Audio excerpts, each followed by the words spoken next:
the top secret notes. Yeah. Don't show this. Don't Hide tell this anyone. line better. Yes. Don't tell anyone. Okay, so as we start into the specifics of the budget, my understanding is first we're gonna get a little overview of the formatting and the shift from one system to another, thanks to Anne and Mary Ann. And I wanna thank everybody once again for the probably uncountable hours that have gone into this budget, but for no one more than Mary Ann and Anne. So if you could give us the tutorial, that would be great. Marianne put this together to show you how our accounting string works and how the new system on it. How many do you need? Thank you. She's sharing.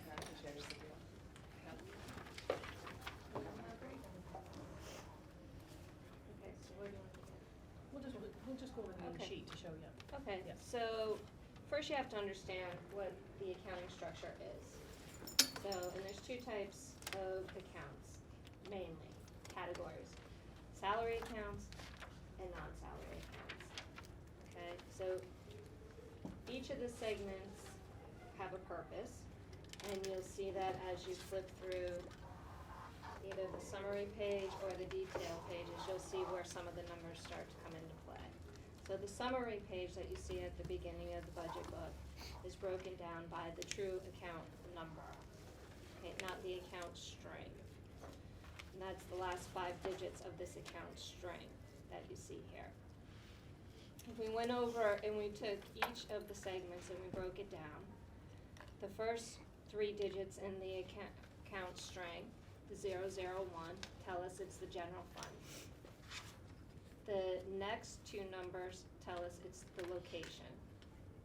So is it Miller Driscoll, is it Cider Mill, is it Middlebrook? And that will always stay the same. Down at the bottom, I put the guide for you, so that you know 82 is Miller Driscoll, 83 is Cider Mill, 84 is Middlebrook. It will always be that way.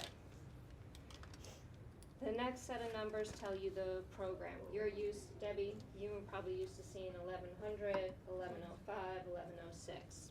And mainly where we could, we dropped the first number, we put an 8. So it's 8100, 8105, 8106. But that tells you the program. So that would be if you're in math, if you're in science, if you're in world language. That program number will stay the same no matter what location it's in. The next 4 numbers tell you the 999s are really just a method so that we can sort the following set of numbers, the account number. And that's a non-salary account string. When you get into the salaries, you won't see the 9999s, you'll see 1110. That will tell you it's a teacher. 1111 will be other certified. 1210 would be paras or classified. Every number has a purpose and a category. Who categorizes when they're going through the actual budget of what goes into What goes each where? category? Yes. We do, but give me a more specific question. So like, I don't know, something, how would you decide this is gonna go into the district category versus the Middlebrook category? Like, I'm trying to think of an example that. Okay, so for an expense like that, that would to me be more like a support service, like facilities, and who's paying for something like that? Is it a building expense or is it the district picking So it you're the up? one who like breaks it down, like where do I We put would this? work with the administrators to say who is overseeing this Got it, expense and then make a determination from there. got it. Can I just add an editorial? Over the years, we've done quite a bit of shifting. So the most recent, I think, big example is digital resources. When Fran came on board and we were trying to get a handle on all that we expend on digital resources, those had been categorized according to buildings, and now we pull them out and put them Perfect. under a district budget. Got it. So, and then we shifted things in the other direction. Yeah, we shifted, you'll see the medical, which still is an Medical's adjustment. huge, Medical, FICA, Yeah. any employee-related expenses were all lumped together in the district. We've been pulling them apart to get them to the school level, so you have a complete Got it. at each area. So I Great. glanced at some of the questions that you guys have come up with already. And one of the questions was the big difference in the years. when you look at the school's bottom line difference and you say, okay, I think at the end of the summary section, there should be the site summary. You'll see, like, it's 17, 18, 18, 19, and 19, 20 seems to drop. That's because the benefits haven't been reallocated from the district to the school level in 19, 20 yet. We're working on that. When we finish that, you'll see more of an even Flow across. flow across. So that gets to your point of where do you put it, and so the benefits are going into the buildings. Right, And so the in, digital learning is going into district. You mean Right. benefits like teacher benefits? Yeah, so your Insurance FICA, benefits? Yes. FICA medical, LTD, Yeah. anything related, because just behind the scenes too, what we're building for, it's not in place this year because of the timing and the conversion, but next year we'll have what's called a position control. Mm-hmm. And by every position that we have, there'll can be a break it complete down. cost all the way across with taxes, benefits, and Got it. salary. And then that will feed into all these accounts that Mary Ann was telling you from a budget perspective for Yep. us. right, so, what else do we have? So, Mary Ann, just kind of, there's, 300 pages of information. There So, are. advice on what to look at first. You had said to me, The start with summary sheets. page is in the front, so if you wanna see a snapshot of the school,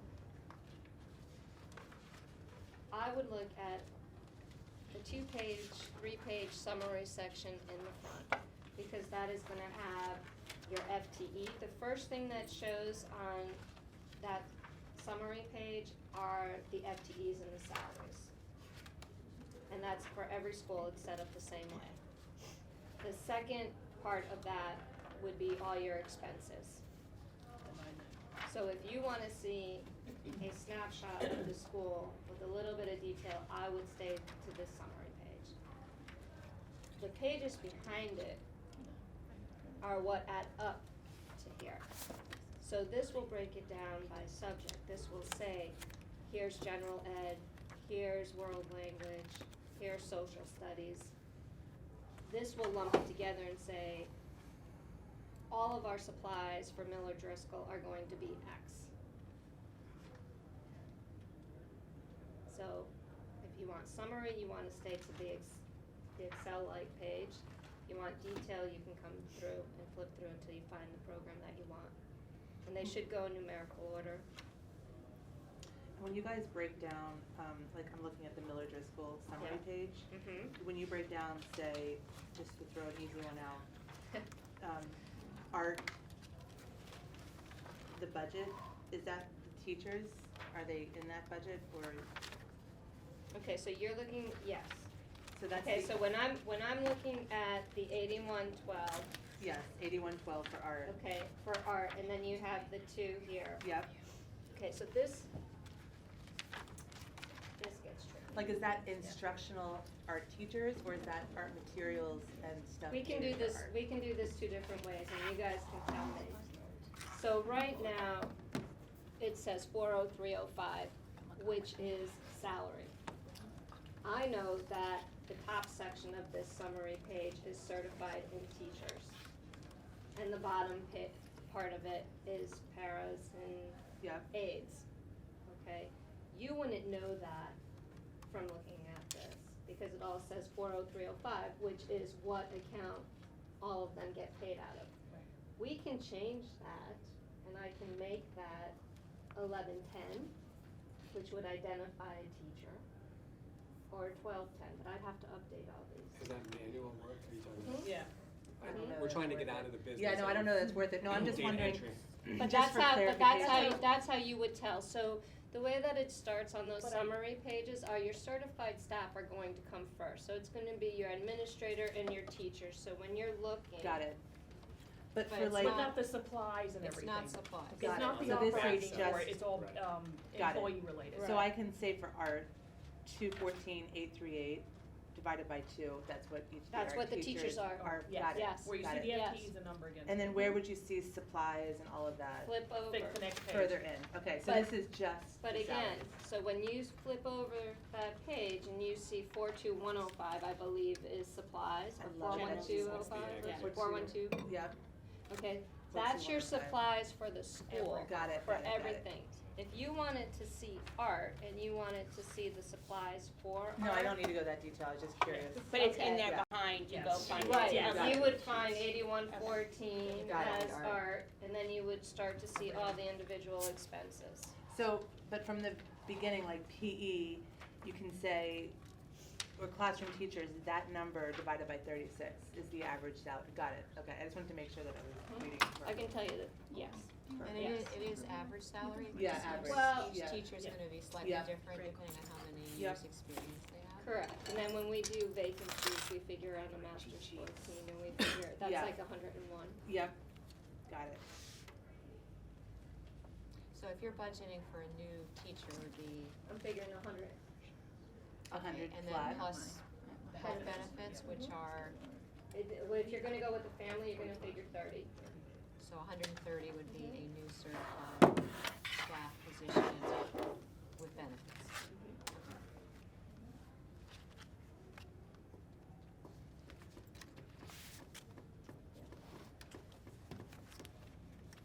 Now, I can tell you that we did come across this morning, there is, cider mill, on cider mill supplies. There is, if you flip over, what's the easiest way to show you? If you flip over to the first page of cider mill's detail budget, and you look at the bottom number, the last one that says 40605 social security for 34.5, that's not social security, that's supplies. That needs to be in a supply line. And that's, if you look across, their supply line for 8100 is pretty much flat. One of the questions that came up is why is there such a big increase in their supplies? There's not. There's not. Jen's like, there's not. There's not. I wish there was. So basically, that number belongs on the back side of the page at 42105 in the middle. And we caught it at the beginning of the year when we uploaded the budget. Zero, But okay. because this is a budget, it was a budget adjustment, and the original budget comes into play of how it was uploaded, it doesn't reflect on the worksheet. So I'll Right. manually move it. Okay, and are there other categories like There that will, that's what example? we're working on to pull out, what we're doing to show the 20 so it's even for you. If we pull the budget, it's not gonna have the adjustments we did to do the spread for medical, bike and all that. So I'm taking the original budget, the amended budget where it stands right now, because that shows all that spread plus that correction. And I'm gonna manually put it into this column for you and give you a new page. So the bottom line overall budget's not gonna change at all, it's just gonna be the district expenses that got spread, like all the medical, and then that one correction. So, once we have all that finalized, we'll just give you one change and that's it, to update your report book.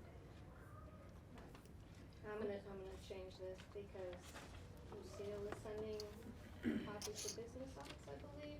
Yes. I will so- have it changed before it goes out this Okay, afternoon. terrific. For 35,000. So Kevin, 34, I don't know if yes. we're allowed to ask this question, but what's the biggest, like, that someone who really has the time in the community is gonna read through this and ask you, like, the biggest change from this year to next year, Yeah. percentage-wise? Like, what are your top three? Good. The increases are, in terms of just total drivers, salary is up for our contracted increases. Insurance is, I think, trending up, but not extraordinary. And you mean health insurance for the teachers? Yeah, for the district. entire For the staff. district. Yeah, For the I mean, I meant for the district, yeah. Yeah, I think where we see year-over-year increases, our technology, digital resources, those are areas where we have discretion, where we're choosing to invest funds. So you'll see some increases there. Professional learning, I think, is up a bit. Again, that's discretionary based on our activities. Debbie had a question. Legal was up slightly, which we'll Legal was talk up about that. slightly, but I took legal, basically from the actuals of the year before.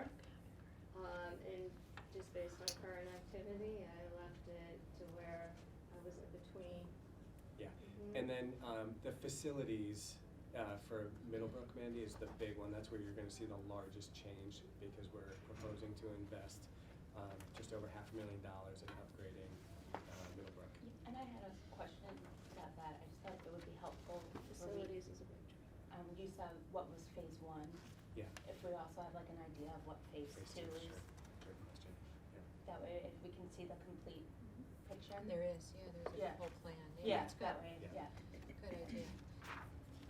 And also Mandy, to your point, what I found personally really easier than some of this was the very, very, very, very beginning Mhm. pages, where it not only has it by site totals, but then there's a total.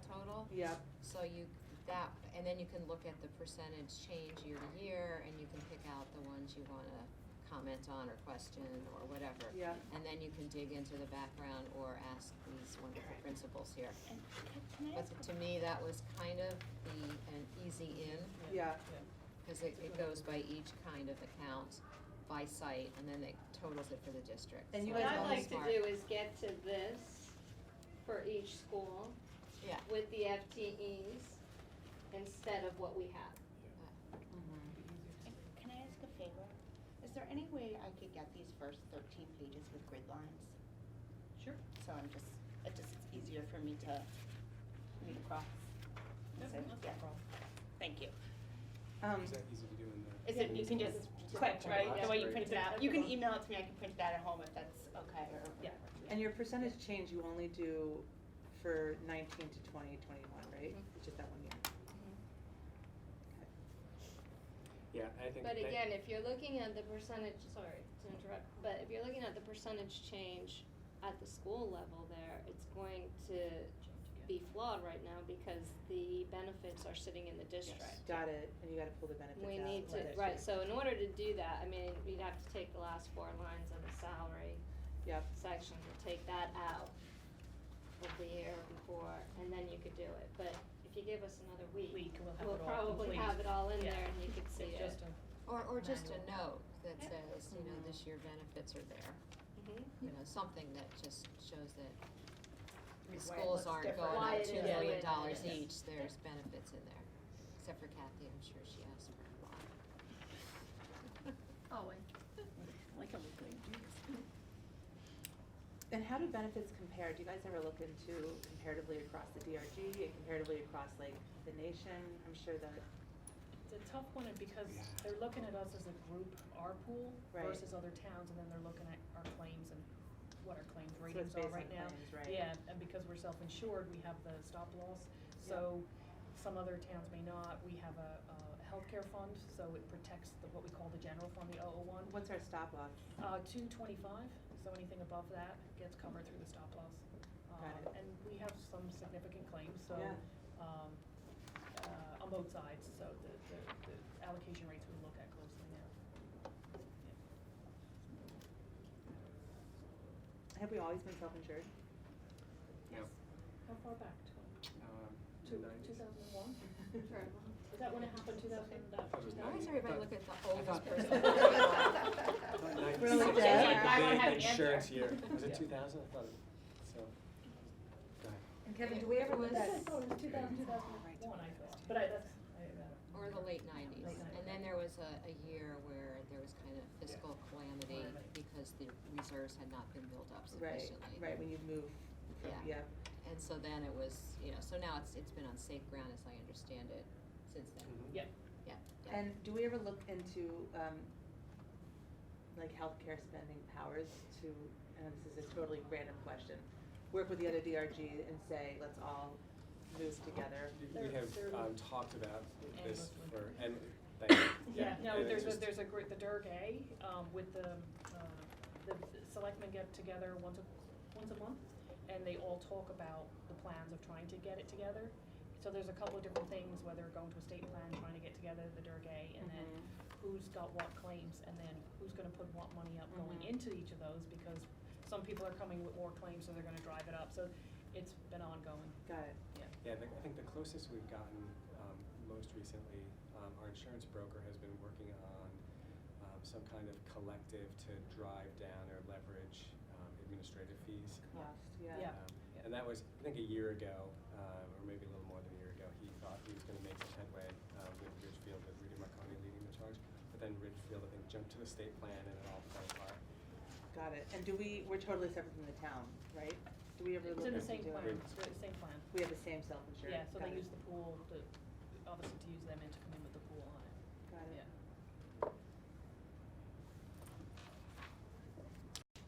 This is a lot of work, thank you guys. Any other just kind of how to read questions? And then, Anna Marin, with the detail sheets, any commentary just kind of on the logic of the structure in terms of, you know, the order that items are presented? Usually it should be all the salary benefits up front and then the operating after the fact. Typically. So basically, the way that it works again on the summary sheet, your certified staff is going at the top, starting with admins and teachers and anybody certified. Towards the bottom of the page is gonna be classified, it's gonna be paras, custodian, support staff. Very, very bottom of the first salary page of each school is gonna be the benefits. When you get on to the second half, it's gonna be any other expense for the school. And I put them in numerical order just because it was easier Mhm. to find everything. So, again, And then when you get into the real details, that's by department? that is Yes. by department, so if it's gonna go, right, so when you look at that first page, and you compare it to the account string that's here, so you'll see department location is 82, so actually up at the top, the fund is 001, Which, so which you one are need to in? flip a page. Oh, got it, are you in Miller Driscoll? Yep, so Got it's it. gonna be the same format though, so if Oh, you're I see. looking at this page, It's the same as every right, school. the fund is 001, so that's Yeah. always gonna be the same. The department is the location, so that's gonna be the school, so that's gonna be 82 for Miller Driscoll. The division is gonna be the program, so that 8100 is general ed. If you wanted to look for science, you're gonna look for 8130. And they're gonna go in numerical order by program. And they'll be consistent across all the schools Right. if they have similar programs, Got it. it'll be the same number, so Now- SPED is what, 8,900? SPED is So that will be across the 8900. district at 8,900, so no matter what school it's in, the program will always be I that. printed these without SPED That in it? for Okay. school, so they Okay. don't get confused. With the numbers. So, right, for state reporting, we bring SPED down to the school That's level, important, yeah, so speds out. but for budgeting, you're seeing SPED all in the SPED department. The only part where there's some division is in the pre-K, and that's because pre-K is part of Miller Driscoll, and tuition and salaries are reflected in Miller Driscoll, but any other expense that Andrea has is under SPED. Oh.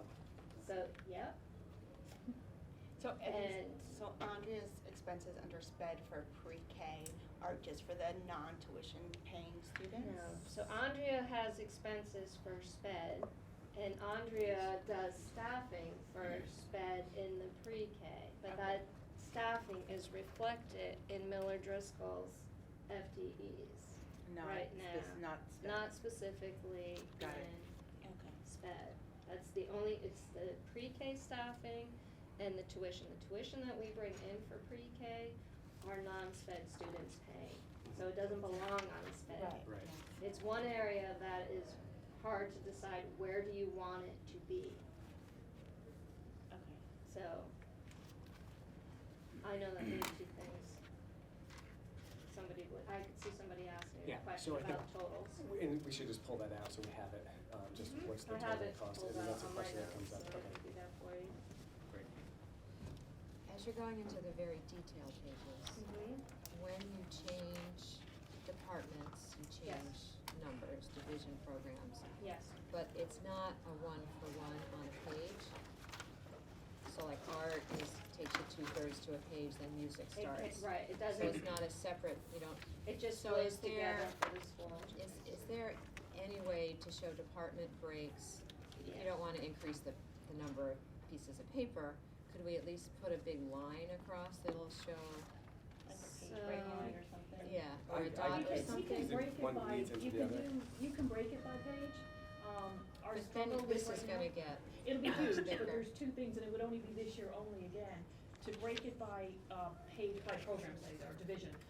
you have to save it to a PDF file, which is not a big deal, but to save it to a PDF means I can't split those, medical things I needed in Excel. So it's a one-time only this year. Oh, no, I'm So just what I saying could- like here, just Right. literally put a line. But you're looking right here, she's saying, if I understand it correctly, You don't have like, to here's all your separate it. 8100s, now a line, because here's the total of what went into 8100. And then you all of a But you're sudden you go looking from at art to putting music. a line in between. Oh, so just manually go through and put a line in between. That's what, otherwise the system could do it, I just have to figure out how to force the system to do it to what we Okay, need if to it's do. too complicated, No, don't worry, no, it's or- just it ease was of actually on read. my mind, it was on my mind this weekend thinking, we wanna break it up, plus I wanna be able to get it in, because it is confusing when it blends in versus you can see it program by program. And Yeah, yeah, we can do please. the front and back, but it is on my mind to try and get it to that level. Okay, all right, Yeah. when it's best for you.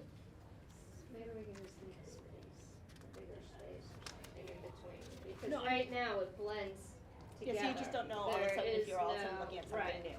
Right, Yeah. yeah. So I No, think we the will bigger let it question do. is there a way, whatever is the easiest way to just to, Break for it. the ease of reading, just to Delineate. create some Yeah, space we between should be. programs.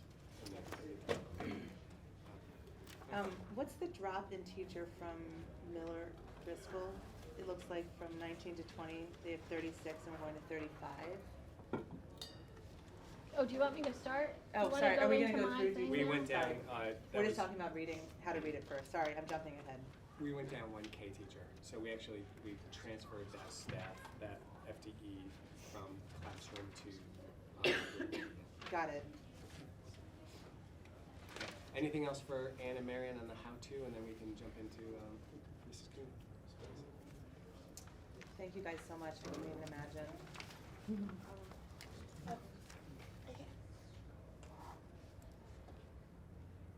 I You guess my okay other, on the how to read? yeah, I think I'm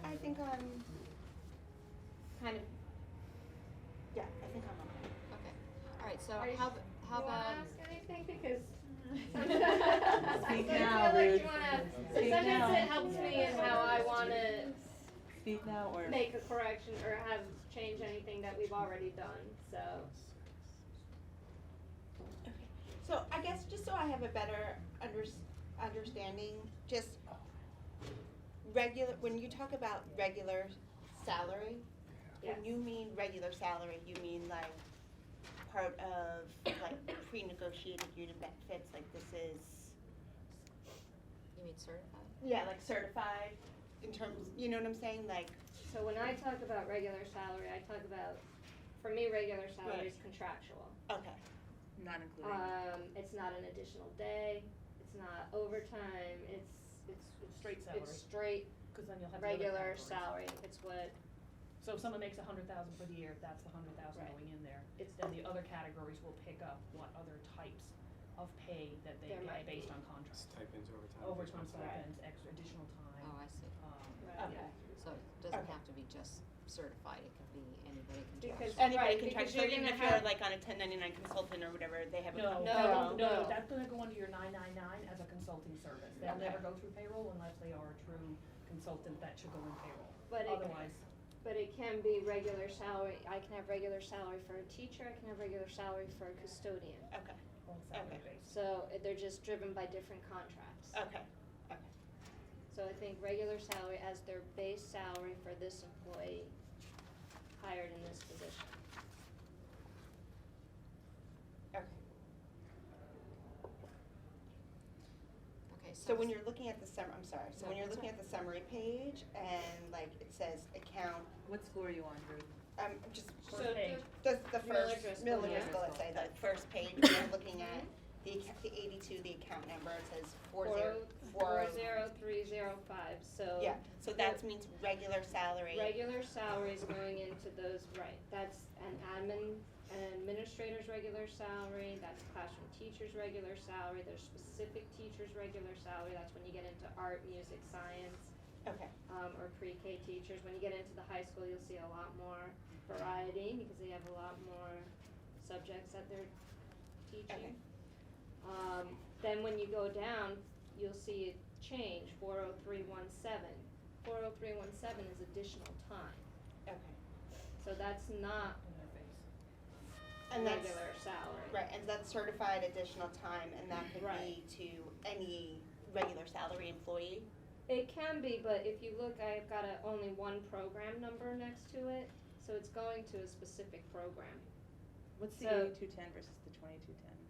I'm sorry? The 8210 versus the 2210 on that same thing. One is instructional program improvement and one is guidance, right? So One is there's pupil. extra days for the guidance counselors? No, you're saying what is the 8210 and the 8211, it's a program. Is there So- a way to get a list 22. of the programs? 82 Yeah. and 20. Okay. Yeah. I think So- that would be, so right now you have like the sample programs, but if I could A chart of actually. accounts, you're looking for a chart of accounts. Yeah, Yeah, that would yeah, be great. yeah, Like a right, map. Right, Okay. so it's changing, so one is guidance and one is instructional improvement. Okay. Got it. Okay. Is what it is. So when I put a range, when you see like, you go middle Oh, of there's the one that road says for 8100 through subs, 8400. that's all of them together. Okay. That's a sub for any of those categories. Okay. But if I've only got one program there, that's just for- specific to that program. So I guess if there was just like a list of. Right, Yeah, so yeah. that's why you In the see details art, it says so it. art is 8112, right, but music is 8114. Right, so Right. if you had, like, if you were gonna Right, break out and some. music should be 8114 in every school. Got it, okay. Okay, Got it. so yeah, so this is. And last question, what's that random 2210 on the Miller Driscoll one? Everything's 82, but then there's a 22 under program. You might not have changed one. You mean under It could- certified it could've additional s- times? Yeah. It was the old code. It's just that was the old code. It's Okay. the old code, Got it. I missed one. Got it. You'll have one mistake, that's it. Oh my God. Hold on till I One say that it. you thought. He knows it hasn't happened. I just kept being like, since where is 22? Right. I see 82, Right. okay. She's just checking to make sure everybody's reading. Yes, I just wanted to, Well, now you know we are. yeah. Yes. Hard. Great. All right, Kathy, go ahead. Okay, so I was just gonna talk a little bit about some things that we have in place this year that then, have an impact on what we are requesting for next year. So this year, we are in our second year being a TC project school, which is fantastic. Last year, we focused on writing, last year we focused on reading, this year we're focusing on writing. We also are implementing, and piloting some TC, phonics units. We expanded the pilot at K and 1, and it's a new pilot for grade 2, this year. And let's see, in addition, we're doing our multi-grade cores. We're doing ruler with the students. We added an additional library media specialist this year to increase the instructional time for the students in the library learning commons, and also to come more in line with specials time and collaboration time for our teachers. That gives the classroom teachers an opportunity to have instructional effectiveness team meetings, which are collaborative meetings with half the grade levels are split in two, so it's half the grade level. They get to have that 2 times a week for 45 minutes. And we've revamped all of our specials, so all the specials are now 45 minutes, and the kids have a total of 7 specials a week. So it's fantastic to also be able to break up the day for our little youngest learners. So this impacts what we asked for next year. Next year will be in year 3 as a TC project school. We're going into a language arts curriculum review, but we do think some changes that will possibly come out of that would be using the TC phonics units of study across all the classrooms. So there is a budget impact there. Also a change, we've currently been using Fountas and Pinnell running records, and so we'd like to change to TC running records. They're administered a little differently, they're also much more efficient to do, but that also has some budget considerations. We would like to maintain our additional library media specialist and stay with our same special schedule into next year. And then we just also needs that we use LLI in some of our interventions for some of our students. And so there are a couple of kits that we need to buy there, and they're actually pretty pricey. What does LLI stand for? Level Literacy intervention. Other monies are around, looking at literature we use, so both in our classroom libraries as well as in our social studies units, as well as in our library learning commons.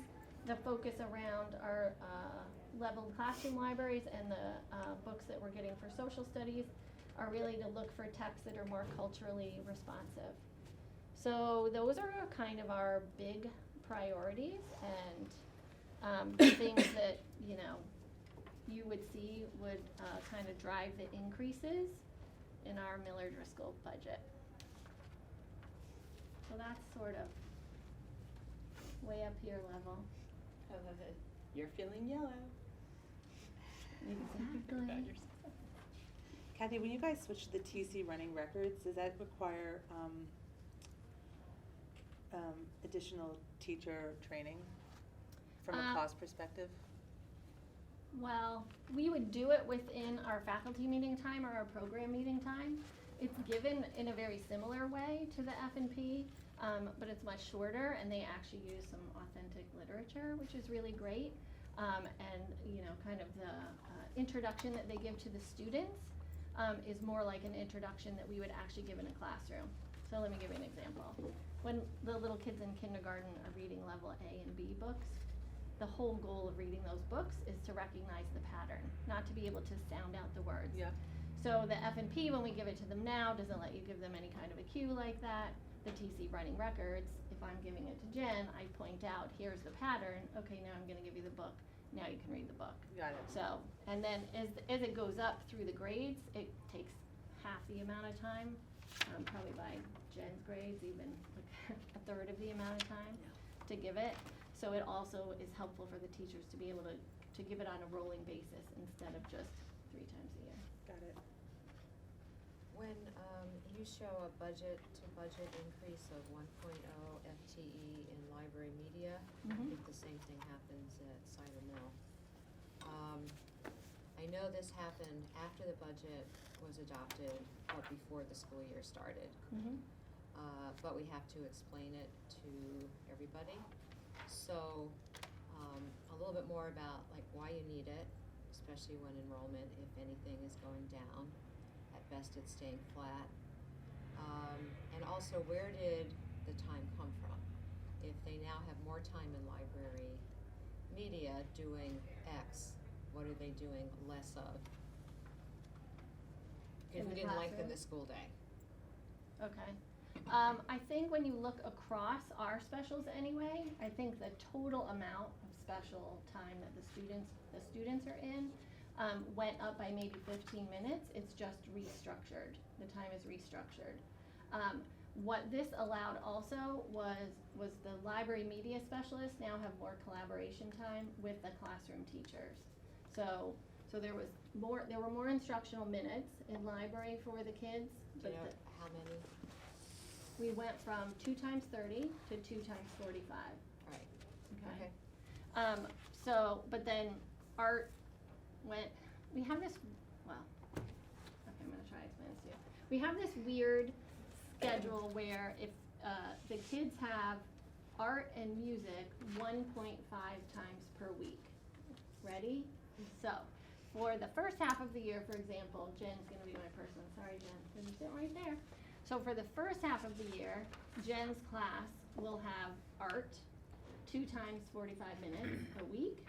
The second half of the year, and music 1 time. The second half of the year, her class will have music 2 times 45 minutes and art 1 time. So It averages. that's why it's this weird total minute thing of about 15 minutes more in specials time.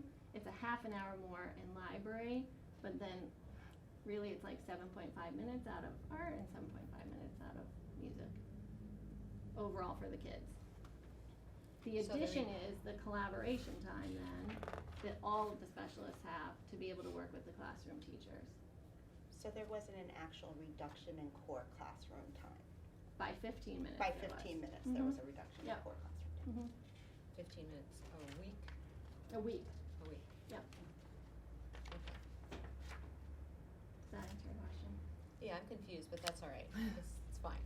Just start talking schedules, I usually get confused. okay, got it. And I think the nice part is how the units are being written, especially in social studies and in science, there is a collaboration with the library media specialist. So a lot of what is being done in the classroom is being supported in the library. So that whole collaboration is very strong. A lot of the digital media, digital and media literacy are all being supported also in the library. So that's huge. So those That's a pieces are there as significant well. change because we wrote a curriculum without adding time at Miller Driscoll until this year. And so having that benefit now it's at the time. I'm gonna make a general perception note that amongst a significant part of the Miller Driscoll parental community, there is a perception that the library full-time, the new FTE was kind of just in place of what parents used to do in the library. Oh, And there's kind of a misunderstanding to some extent of like the new kind of library learning education and digital component mm-hmm. to that. So as you get questions from the community in terms of what the whole increase of a full FTE, Mm-hmm. I think that's something to kind of keep in the back of the mind. Like you said, you built like a new curriculum out, kind of were able to expand the curriculum around it. Yeah. And I think that piece has been lost Yeah, in like a larger public perception. got it. Right. Yeah. Which means I just need to do more parent training on what it is that we're doing different in the library. Yeah, and I think that or even just in general. We could do just- that together. Yeah. Yeah. Because also I know a lot of kids, I mean, my kids kind of talk to me a little bit about what's going on, and I can definitely hear like a difference about like what they're doing, but I Mhm. know a lot of kids, how was your day? Good, what's different? Nothing. Exactly. Yeah. Yeah. It is nice because the two 45-minute sessions, one is much more along the literature appreciation and kind of just library skills in general, Mhm. and the other one is much more, again, digital literacy, media Yeah. literacy, and Yeah. those types of things. Yeah, just- Coding, Yeah. all of that. But with the reduction in enrollment and then the increase in and then, there was Yeah. a little bit of discontent in terms of, well, parents, we were doing that, why can't we just, Right. still be doing that? Yeah. I hear you. All right, so the increase was around digital literacy content, Mm-hmm. and it doesn't sound like the offsets hampered any of to any great extent, any of the core curricular areas or the specials. No, if anything, again, it provides more support for those. Okay. I have a All right, I just question. think that has to come through, especially in an era where every new staff member is gonna come under the gun. Right. And I know it's existing, so there's a little bit of backtracking, so sorry to press you on the point, but we just have to be able to articulate it and understand it. Right. Also, just so you understand, so since I got here, and Dr. Smith has had to hear me talk about this every year, when we benchmarked the amount of specialists that we had compared to all of the other schools in Wilton, we were much, much, much lower. We're still the lowest, but we were significantly lower. So that had a huge impact also on just collaboration across the entire teaching staff, let alone those grade level instructional teams. So that is much more in line. And again, the teachers love the time to be able to collaborate as well. I have a question. I Okay. know it's a small percentage of your budget, but going to the second page, testing and evaluation supplies. That's the teachers' That's the college running running records. Got it, that's what that falls under. TC running records, yeah. Got it. Look, they just answered for me. Has there been like a correlation in like, you have the increased special time and a reduction in needs for substitutes in terms of pulling teachers out of classrooms to have increased collaboration? Help me understand that question. Well, they were, they weren't being Instead of pulled needing a from their substitute, instructional you time bring to in a collaborate. specialist teacher. They just had Other less teachers will collaboration time because they had collaborate fewer more. specials times. Okay. So, So now now it's they just have more more- specials okay. times. Yeah. There are more places Kids to are with plug in that teachers. Okay. collaboration time. Do you know under the physical education line, are we adding? So, It's Jen, actually a shift. That was an adaptive PE Oh, teacher that adaptive, was yeah, I was waiting for under that. sped, and that teacher Kind of. was, if I'm not mistaken, shared between Miller Driscoll and Cider He's Mill? across 3 schools. Right, and now is going to be moved to Miller Driscoll. So, He's there, yeah. yes, That's he's good. there, He's been there. right. Yeah, so what you'll see, I think thematically, especially around staffing, what we've been trying to do is capitalize on opportunities. And so the media specialist, the PE teacher here, you'll see a similar narrative emerge when we get into the Cider Mill conversation. Without adding total FTEs, we've tried to take our existing and try to reprioritize where they are, so that way we can, meet the needs of the really new digital learning curriculum, but also promote collaboration time among teachers. So Kathy did that very well. Jen had some changes that were kind of enrollment driven that allowed us to shift some things around. So you'll see that that'll pop up again here. So, and then just out of curiosity, so you had a decrease, one less kindergarten teacher, so you had a decrease in FTEs. So that's savings. With an That increased PE. that Went to the FTE library. went to the Library media. library media. And that went to the library Correct. media. But in general, when you have a reduction in staff like that, or let's say you're budgeting $100,000 for a teacher that may or may not be needed Oh, this that was year. your question earlier. So It's what like, where's then, the money who go? gets, you know what I'm saying, where does that Yeah. So live or go, or does it get banked? great question. It doesn't get banked. Okay.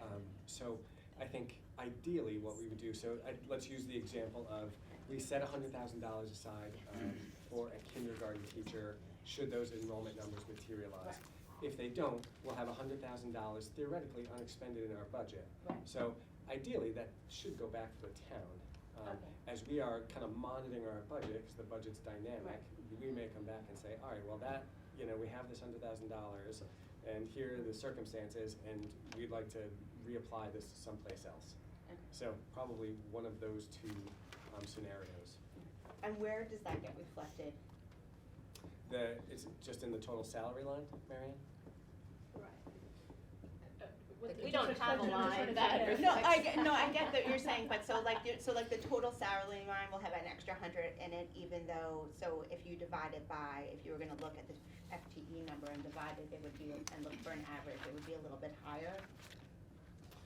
It would be, if I'm understanding correctly, if we had that happen during the year or something like that would happen, and we chose to, we need to do X, we're gonna do this, we would do a, well, no, if the savings, if you're talking about the savings line, that would get a reclassification from a budget amendment to be able to put it to the line where we think we're going to spend it. So if something came up when we said we were going to use that money for a different, reason, that would then change from a budget perspective and get changed into the line that we needed on.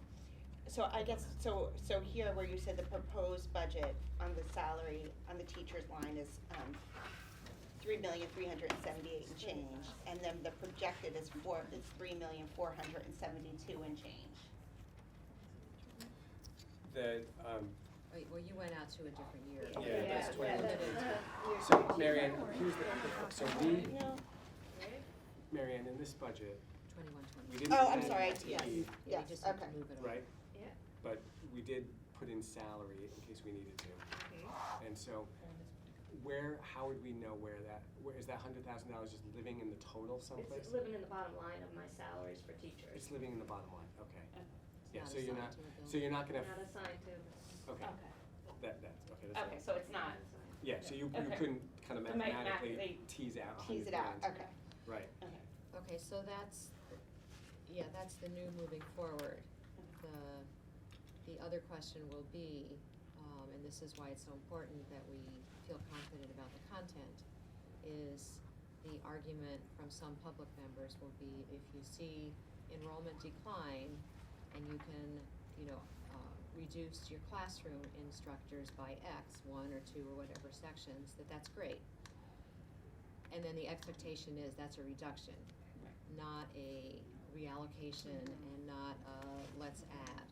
So, we already did it in this year's budget, and it's a little bit, gonna have some public scrutiny perhaps.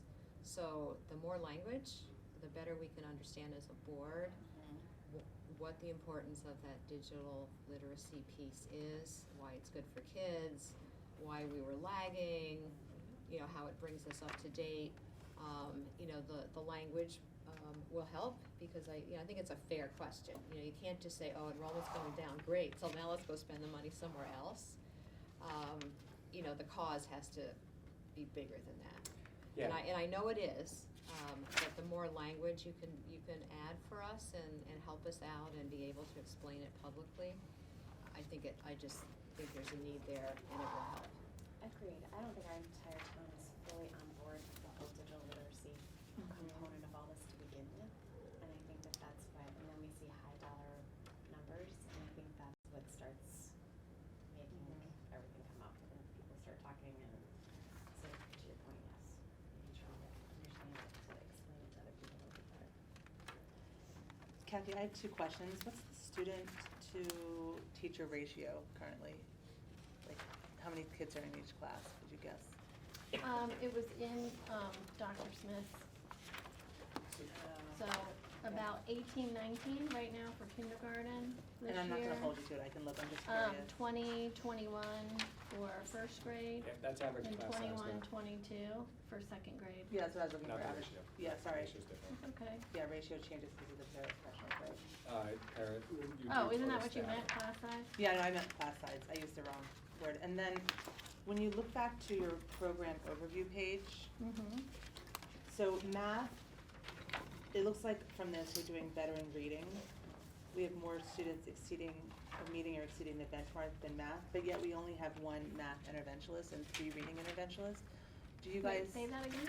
So from this page, Mhm. it looks like we have 73% of the students meeting or exceeding benchmark in grade 1 and 85% in grade 2 for reading. Mm-hmm. But in math, only 67% in grade 1. Mm-hmm.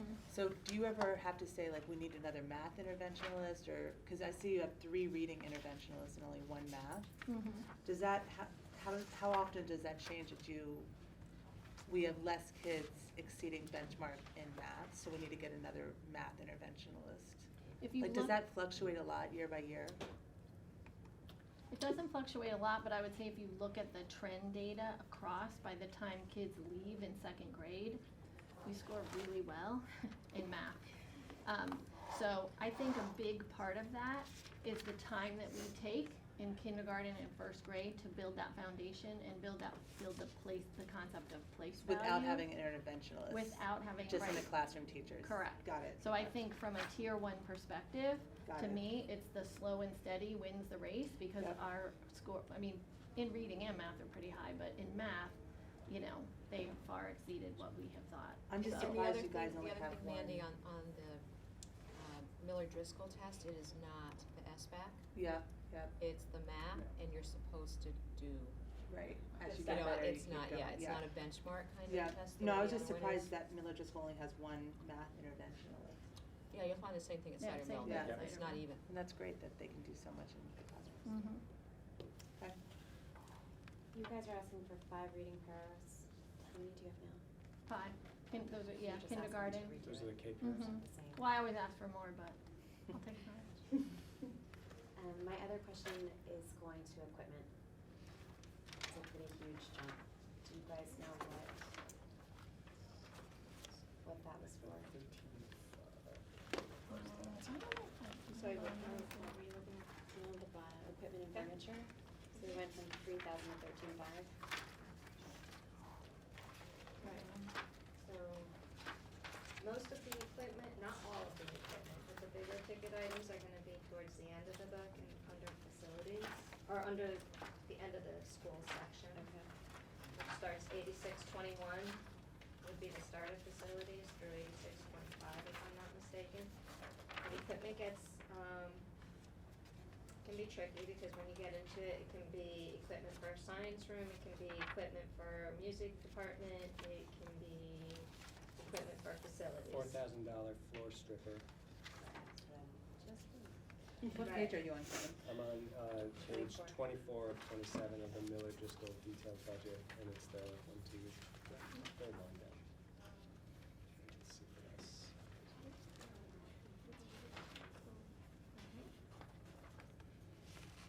So, it doesn't part of it. So, when I look at equipment school, if there's a large number, I'd go to that section first and kind of work my way back to say, is it anyplace else? Can I just ask a question? Yes. When you go ahead and you replace the floor stripping machine at Miller Driscoll, if another school wants to use that floor stripping machine, do they get to use it? Or does it just live in Miller Driscoll? You know, I'm sure, I think for ease of use, we try to maintain equipment at each building. Yeah. But if there was a need, they I throw do, the truck and drive and it. especially with some of the renovations that have been done at some of the newer buildings, there's different equipment that's been required to maintain the new floors. Yeah. Yeah. and so forth. There's another, on page 22, Marianne, it's also under maintenance supplies. There's a $5,000 ad, and there was 0 in the adopted budget, so I think that's also contributing to the year-over-year growth. There's no note on what that 5,000 is. Okay. Yep. So,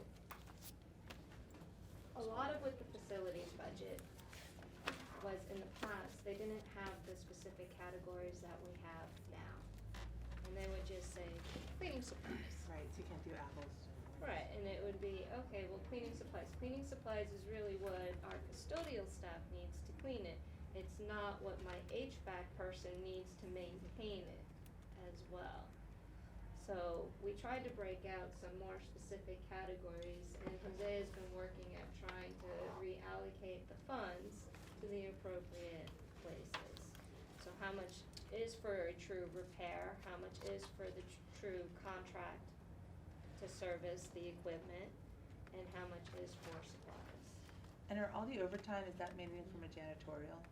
The custodial overtime? Custodial, yeah. When, it just says overtime. when you look at the 8621 through 25, that's all custodial, Custodial. that's all facilities. So there is, looks like, And when you look, so again, if I'm looking at the summary page and I go to the bottom portion, there's a line just for custodians. Mhm.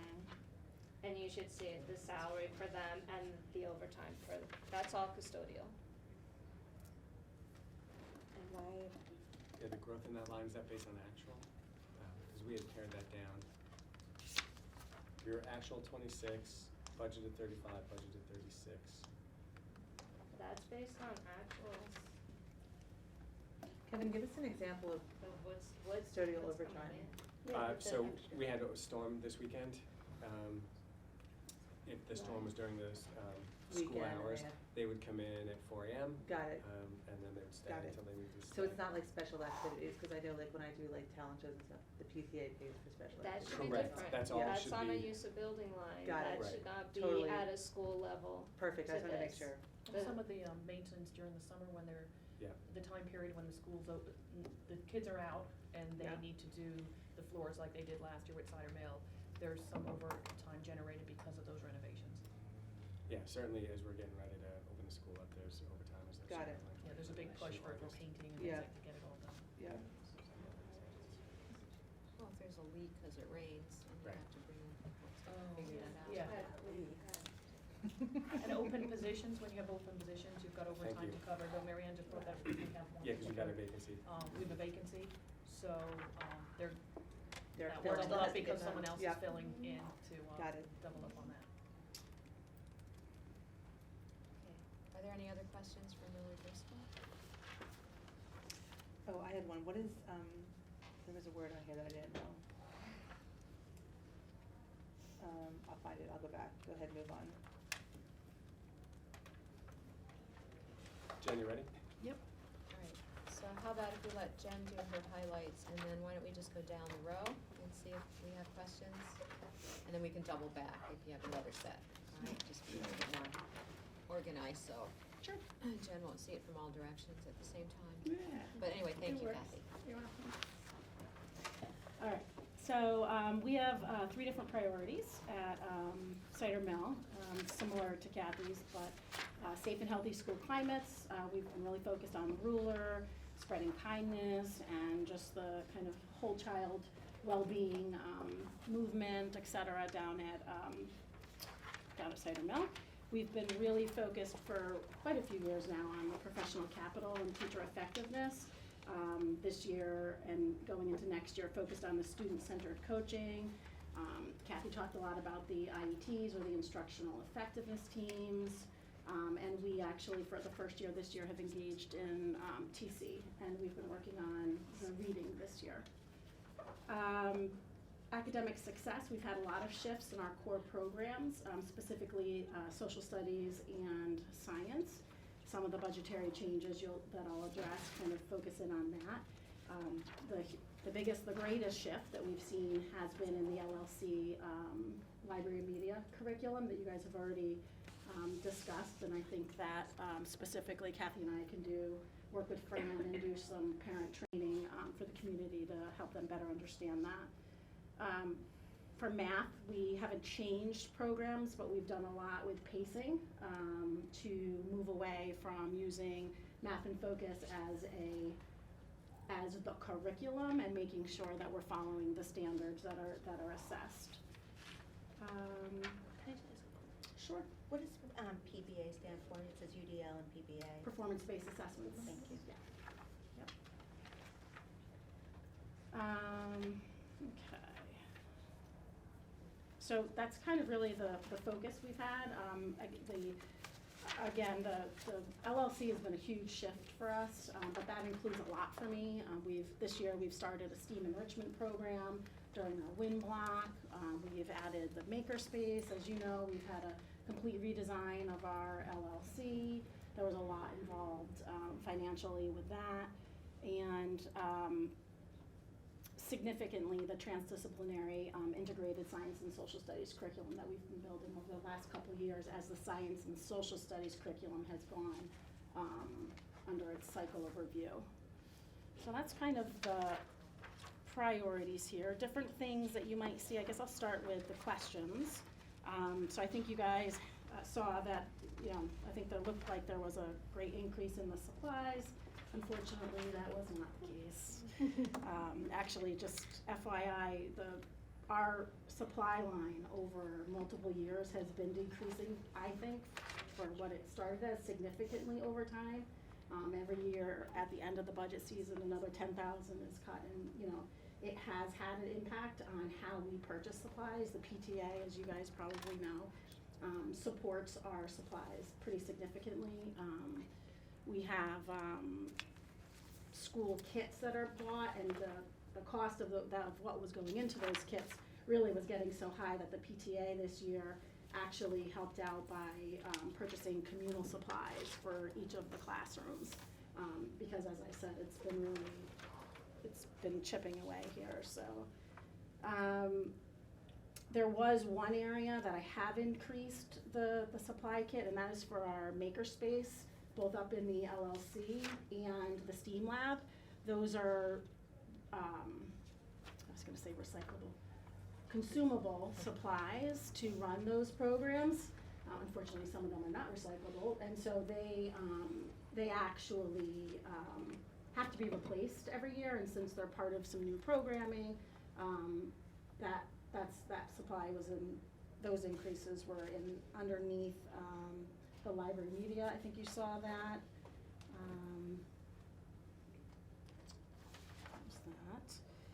And the LLC, I think, was a similar increase for what Kathy's was, except it's a little bit different because I did not increase FTE.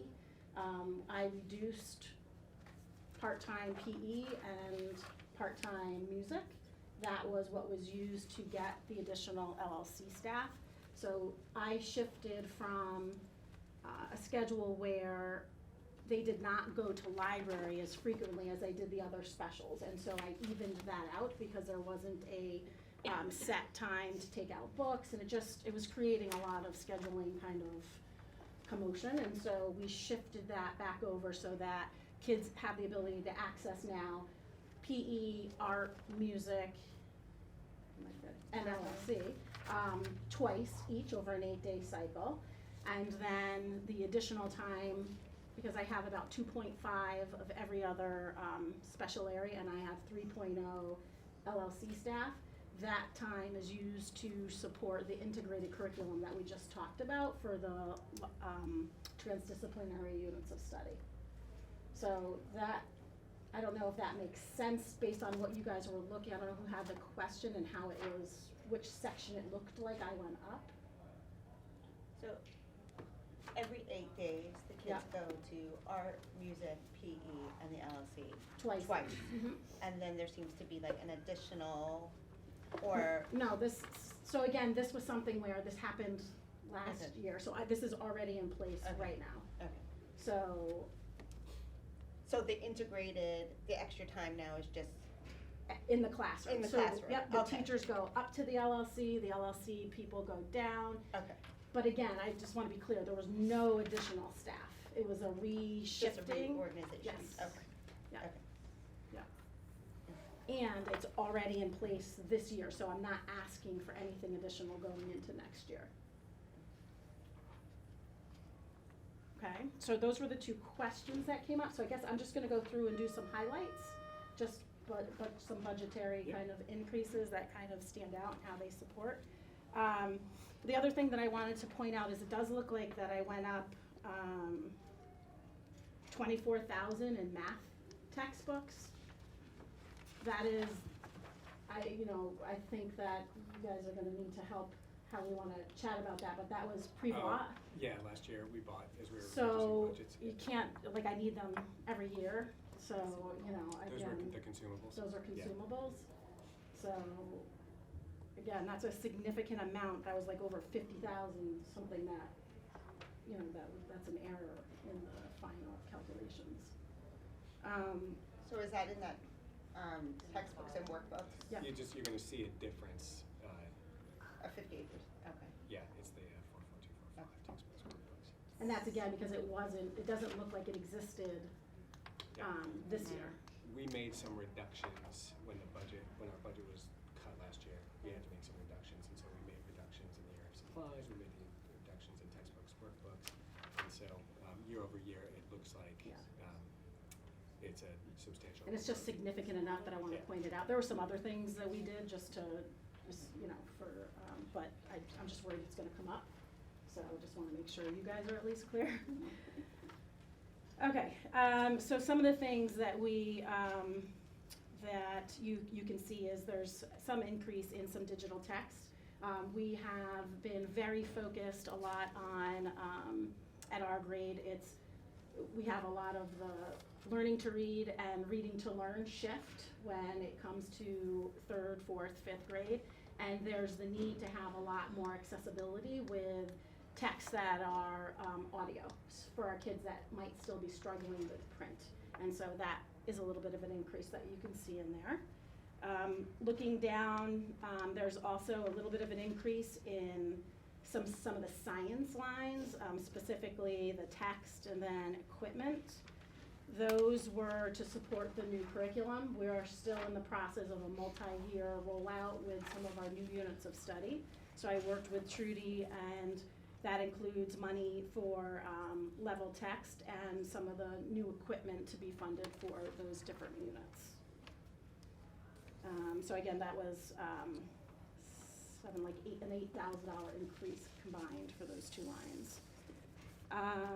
For social studies, very similar to what Kathy had said, we did put in for $13,000 to support some of our new units. As a district, we're trying to be a little more responsive with our texts in regard to being socially responsive, and making sure that we're offering what they call windows and mirrors to different cultures and communities, and making sure that our students experience a wide range of texts that are available at this moment in time. As Kathy had said, if you look in the intervention line, it went up 5,000, and that was it's one kit for LLI, which is the level literacy intervention, which is the district identified reading comprehension and word work kit. I think that was it for increases. There were a lot of decreases across the line to kind of accommodate for the We are going down 2 class sizes, but there were some decreases that we made along the way in areas that we were able to.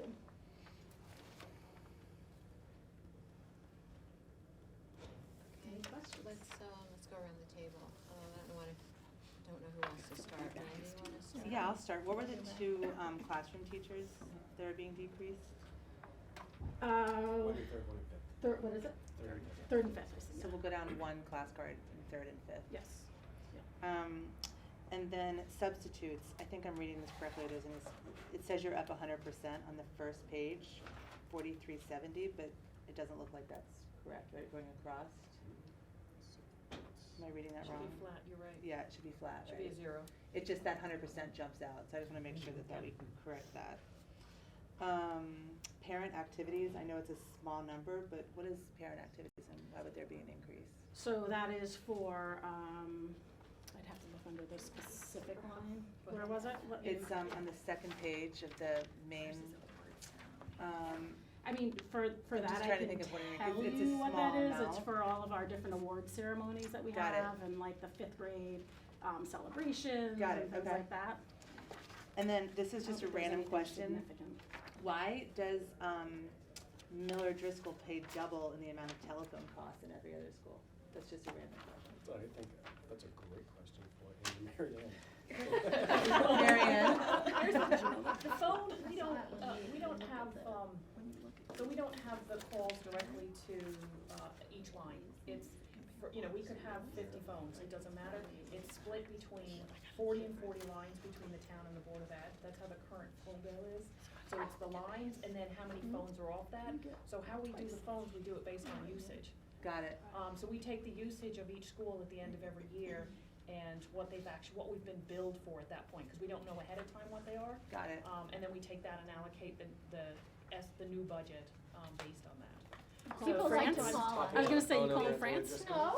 There what could do be you other guys- things in I was there. gonna say, There's a what's lot of Miller parents- Driscoll we doing have with a lot those of parents' phones? Communication, Well, parents call a lot. Come on, Ruth, back me up on this. And most There's parents just have a- I like just to send them to you and then walk away. There's other lines that would have been put in for, like, when we did renovations and things like that for the, elevators, things, not elevators, but some of the That, other like schools. security, that necessarily, yeah, So I as get they're it. doing the, renovations as they go through, Yep. there's different ones, and then fax machines they're still there because we need them. Got it. And my I will last, say, just to that point, there was a lot towards the end of when I'm looking at, you guys look at a different version of this, but there was a lot with facilities that it's hard for me to speak to because there was a lot of shifts and changes yeah. and I'm not sure. And your lines, yeah. Line Just drops picking up and the different day. things. Yeah, that were so, requested. got it. yeah, I think that 5-year plan, cause I know whatever was spent and will be spent was well worth it, this building looks like unbelievable, but how it actually got put down on paper, Yeah. I Yeah, I mean, And the crossover, just I knew going through, sorry, I just thought of it right now, where they did a crossover to a new phone, service, and we started noticing that there were some lines that were still open and not closed under the old phone system that we were just getting Billed for. Couldn't do anything about it because the line was active. So we started getting those closed down, we were trying to, there's probably a couple still left like that, but we haven't been able to identify them yet, but, we noticed, and offhand, I don't remember if it was Cider Mill, it could have been, there was a school that was significantly higher because some of the lines were closed down. Hopefully that'll go away in the future. With time, okay. Yeah. And my last question, and Kevin, this might be for you or Mary Ann. Why is social security so different across the schools? When they have, like, if I look at Miller Driscoll and Cider Mill, it's significantly more at Miller Driscoll, but significantly increased at Cider Mill. The age of the staff. Is that because of the age of staff? I'm trying to think of the staff level of who actually pays into it, because some, but what is it, pre-86 versus Yeah. that post-86? Yeah, so that's our And then the tenured. level of staff that would normally pay in, if there's more staff that would be paying full FICA and Medicare Yeah. versus just the Medicare portion. Yeah. And we also, I will tell you too, we also did it as a spread. I don't remember all the information we threw at you. Well, just When looking at, we had looking to reallocate it to get it where it is right now with the history and going forward. We literally took the first payroll that we went into. We were never able to identify it by a person got it, so now that before. you've pulled it out. Now we've identified it, we've taken those percentages and used that as a spread, but going forward, we will actually have actuals in every budget per person. Got it, so the versus a 400, so if I'm looking at the page of Cider Mill, the main page, Year-over-year difference. yeah, the year-over-year so difference that's- is because of that. So we wouldn't interpret a year-over-year difference as an actual difference, correct? Because last year they weren't tied to individuals. Right, yes. Got it, it's the way they Yes, counted, yeah, yes. okay, just wanted to make sure. I couldn't do it until the first payment Yep, in no, that January makes sense, I just 10th. wanna make sure that it That was wasn't the a. only way to try and. Yeah, so going from 34,187 is We're just a all- reporting. Well, the Yeah. 34 was that, The was that 34, back- don't oh, forget, that was the that year of number doesn't supplies. belong there. Yeah, that's the supply. Oh, one. that's the supplies. The Yeah. 34.5 is Oh, the one right, that doesn't right. belong there, there. cause Got it's it. supplies. That was an upload budget in the conversion Okay. that got Right, to that that should line. be a Got zero it, I there, changed like that on this everybody page, but not else. here, got it, okay, Yeah. Right. those are all my An questions. odd one. Okay, so that's reporting format to get That will get smoothed corrected. out. Okay, great. Jen, do you have questions? Looking at building repairs, we went from 6,200 to 40,000. Oh, that's what she just said. Right. That's what I said. So I There were some, I like, can't, I can account for everything else. I Some can't of these- speak Is for that everything, weird? I know that some of the things that Jose had talked to me about were the side entranceways Okay. to the building. I guess when we did the main renovations last The year, flooring. they were done, but the side entranceways were not. Okay. Done, And like- doing some of the Re- flooring replaced. in there, Yeah. and I guess you have 2 or 3 Yep. that There's you're push looking through. at doing. Yeah. So that's a big chunk of that. Yeah, Jose will also be here with us on Thursday, and he'll take us through all of the facilities, so if there's a question, we'll just Got have it. to circle back around to Yeah. those. You want me to write the details? We'll have Jose put the details in. The other thing that was on here, I'm sorry if we already talked about this, the text for the ruler program, the Read Aloud, the Yes. $5,000 increase. Yeah, so that's just to support a new program that we're doing with the students. Okay. But, Is did I there- not increase, I had pointed that out as an increase, 5,000. What page is that, Jen? It's on 1830. Thank you. Looking through some of these things, and this goes to everybody, it's not specific to your school. I feel like our PTAs end up with a significant amount of money, and they're always wondering what to do with it, and they're always begging teachers to reach out to them and to ask them, what do you need, what do you need? I Right. have all this money waiting to give to you guys. I mean, are there some things that we can start asking them for? So, we've always had a very interesting conversation with the PTA, and I think maybe it's dependent on who the PTA membership is, but Yeah. there's always been a line between what the Board of Ed should be buying, and if it's something that's needed as part of the core curriculum or something that all of the kids are doing, then the school budget should be funding it. If it's something unique, like the grants and things like that, that you guys see come through, that's different. They have at times, funded a pilot, but that's always scary because if it gets funded one year, it then has to be assumed into the budget the following year. So we have to be careful that that's something that's going to be able to stay in or be added into the regular budget, the following year, so it just gets tricky. I don't know if anybody wants to. No, I think you said exactly what I would say, and, we try to rely on PTAs for education and Specialists.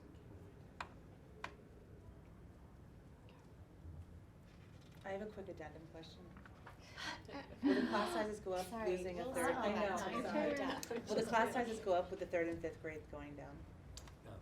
And that's because of the decrease in enrollment? Yeah, enrollment's coming down. We're looking at averages right now, Yeah. so you might have a one-off Yeah. class that was 21 this year, might be 22, Yeah. but Okay. it's a And our very fifth, small our 4th difference. grade is high, so it just will stay, so I don't, it just happens to be every once in a while we get a cohort of, Got it. you know. No, I think that you guys just kind of stole my thunder. Well, not that it was, thunder to be stolen, but, We know too much. Yeah, Just, I just oh, wanted go to- ahead. At what point do we start looking, you're talking about a lot of interdisciplinary between science and social studies and what's going on in the LLCs and how it's kind of being integrated throughout. And I guess at what point do we start talking about it separately and together? Am I I'm not tracking. Okay, so I guess in terms of like calling like library special.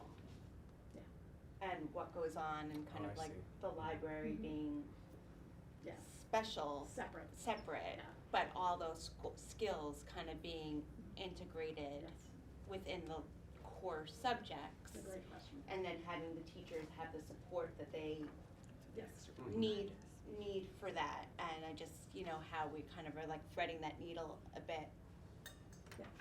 Going forward to making sure that like library is not being singled out and being cut as considered special, and then it Yeah. kind of like. It's a great question. It's a great question. And one that I think I've been trying to bring a lot of attention to, because as we've been doing more integrated work, there's that need for that staffing to support. You can't do it without having the support for the classroom teacher, and I think that, I am playing around with like grade 3, trying to create more, at least during certain times of the year, more true integrated units of study, but I think that's a conversation that we need to have as a district, how we really think about curriculum, and then from there, how everything kind of unfolds, but it's a very valid It can question. take a long time. Yeah. Yeah. We were talking about one unit. Yeah. And I would say it's probably 2 to 3 years before that unit is ready. She's Not yet. disagreeing, but. Yeah, but So if we started the planning, I don't think we'll be planning that curriculum until later on. Then there's a pilot year. Correct. So it takes a number of years to write the curriculum, pilot the curriculum, reflect on the curriculum, before you can say it's a final thing that you can say is part of what we do. And I guess. I'm just saying, it's not that we don't want to do that. We need to be mindful and appreciative of the amount of time we're asking staff to devote to something that's new and different for them. And I guess in my mind, I was thinking even like more of like on a shorter term or interim basis, that just outside of formal curriculum development, I guess, just with times changing, like Yeah. keeping pace with, Yeah. with the way. I mean, Fran, in her series of action plans, has laid out a schedule, so she's been working with Cider Mill folks. I think she's working with one team at Middlebrook. I know she's involved with the LC staff at Miller Driscoll in creating units. So there's the Global Inventors unit in 5th grade. There's a 3rd grade unit that just ran.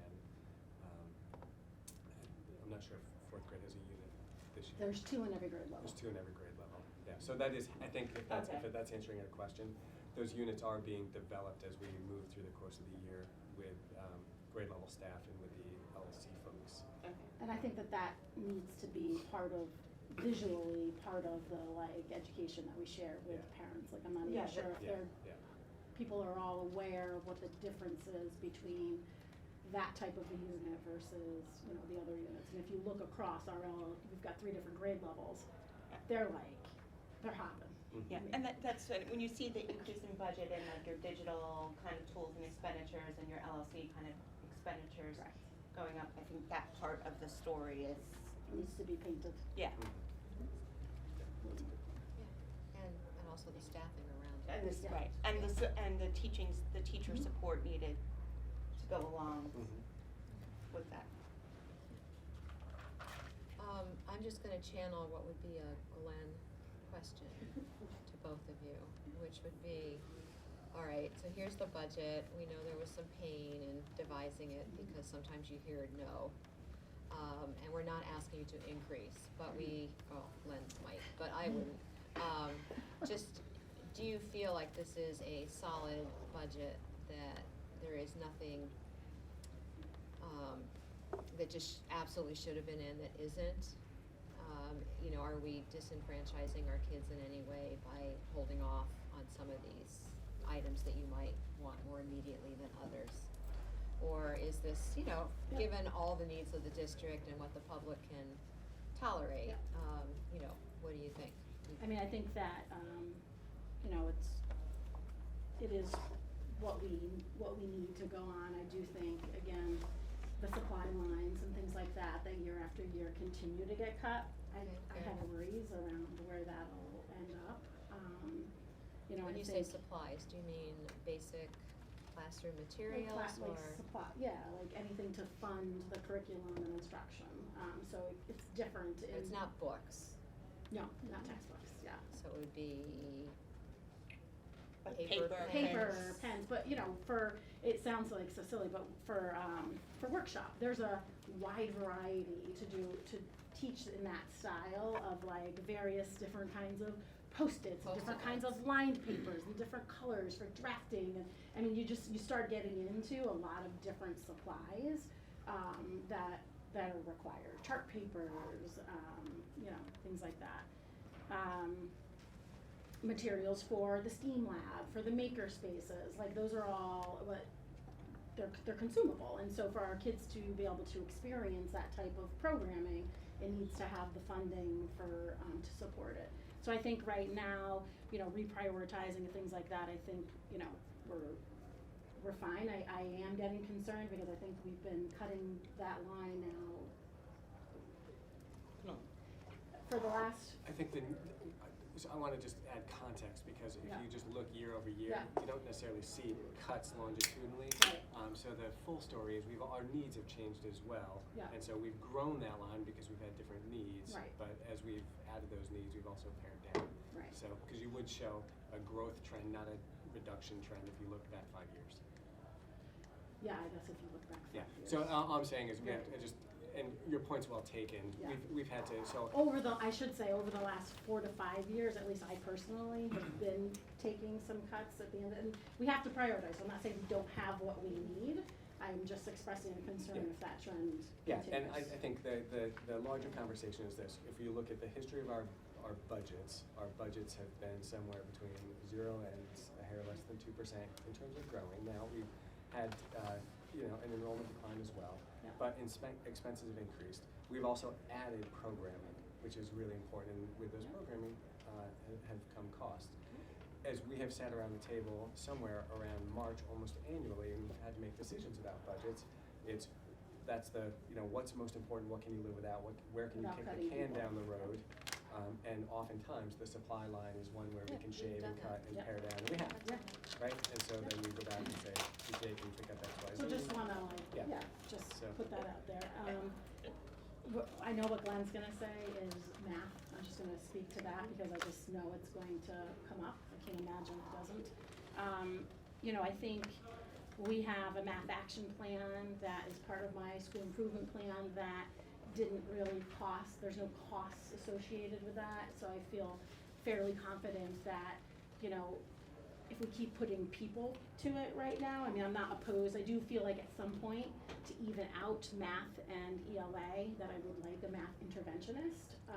At this point, I think we have so many changes that we need to kind of play out the things that we have in the action plan, and see how they work. And then, in the next couple years, start looking at, whether or not the district can fund something like that. Just in regard to what I know Glenn's gonna talk to. And I don't mean that in a negative way, I just think it comes up every year. Other than that, I think, And it wasn't just directed at you. Yeah. Don't mean to Oh, leave no. Miller Driscoll out. Oh, no, I'll say. I think we're most vulnerable in preschool with our littlest, Really? learners. Just because it's rolling enrollment.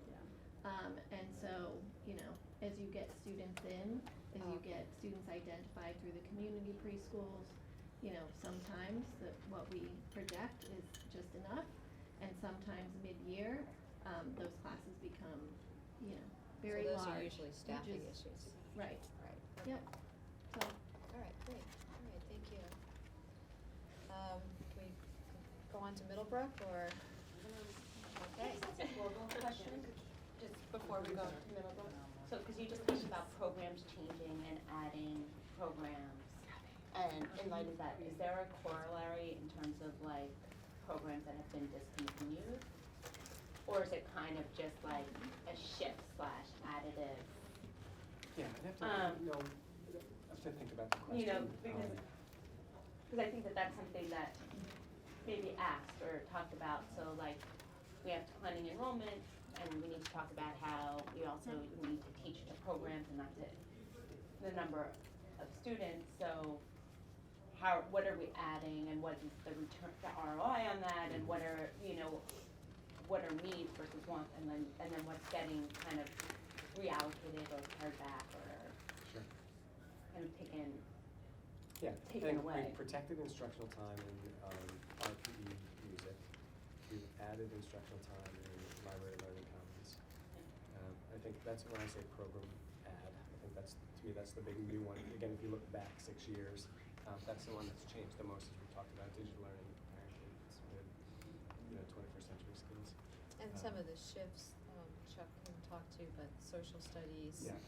the Social tried and emotional true favorite units, more traditional units into these more integrated units, and that's been a big, and that's a shift. That's a It's not an shift, add, right. that's a shift. Yeah. Yeah, the work around social emotional learning I would add to the list. That's also that's new. That's new new to too. it. New too. But that's integrated, Yes. kids don't go to a social emotional class, so that's, But there's still teacher resources Yeah, related to professional that and learning. and learning time and, classroom time and. We've added a lot of courses at high school, but the kids kind of vote with their feet, so it ends up where the FTE kind of evens out. And that was the report from the last board meeting, we were saying Could see some. where enrollment was with all the FTEs. Okay, great.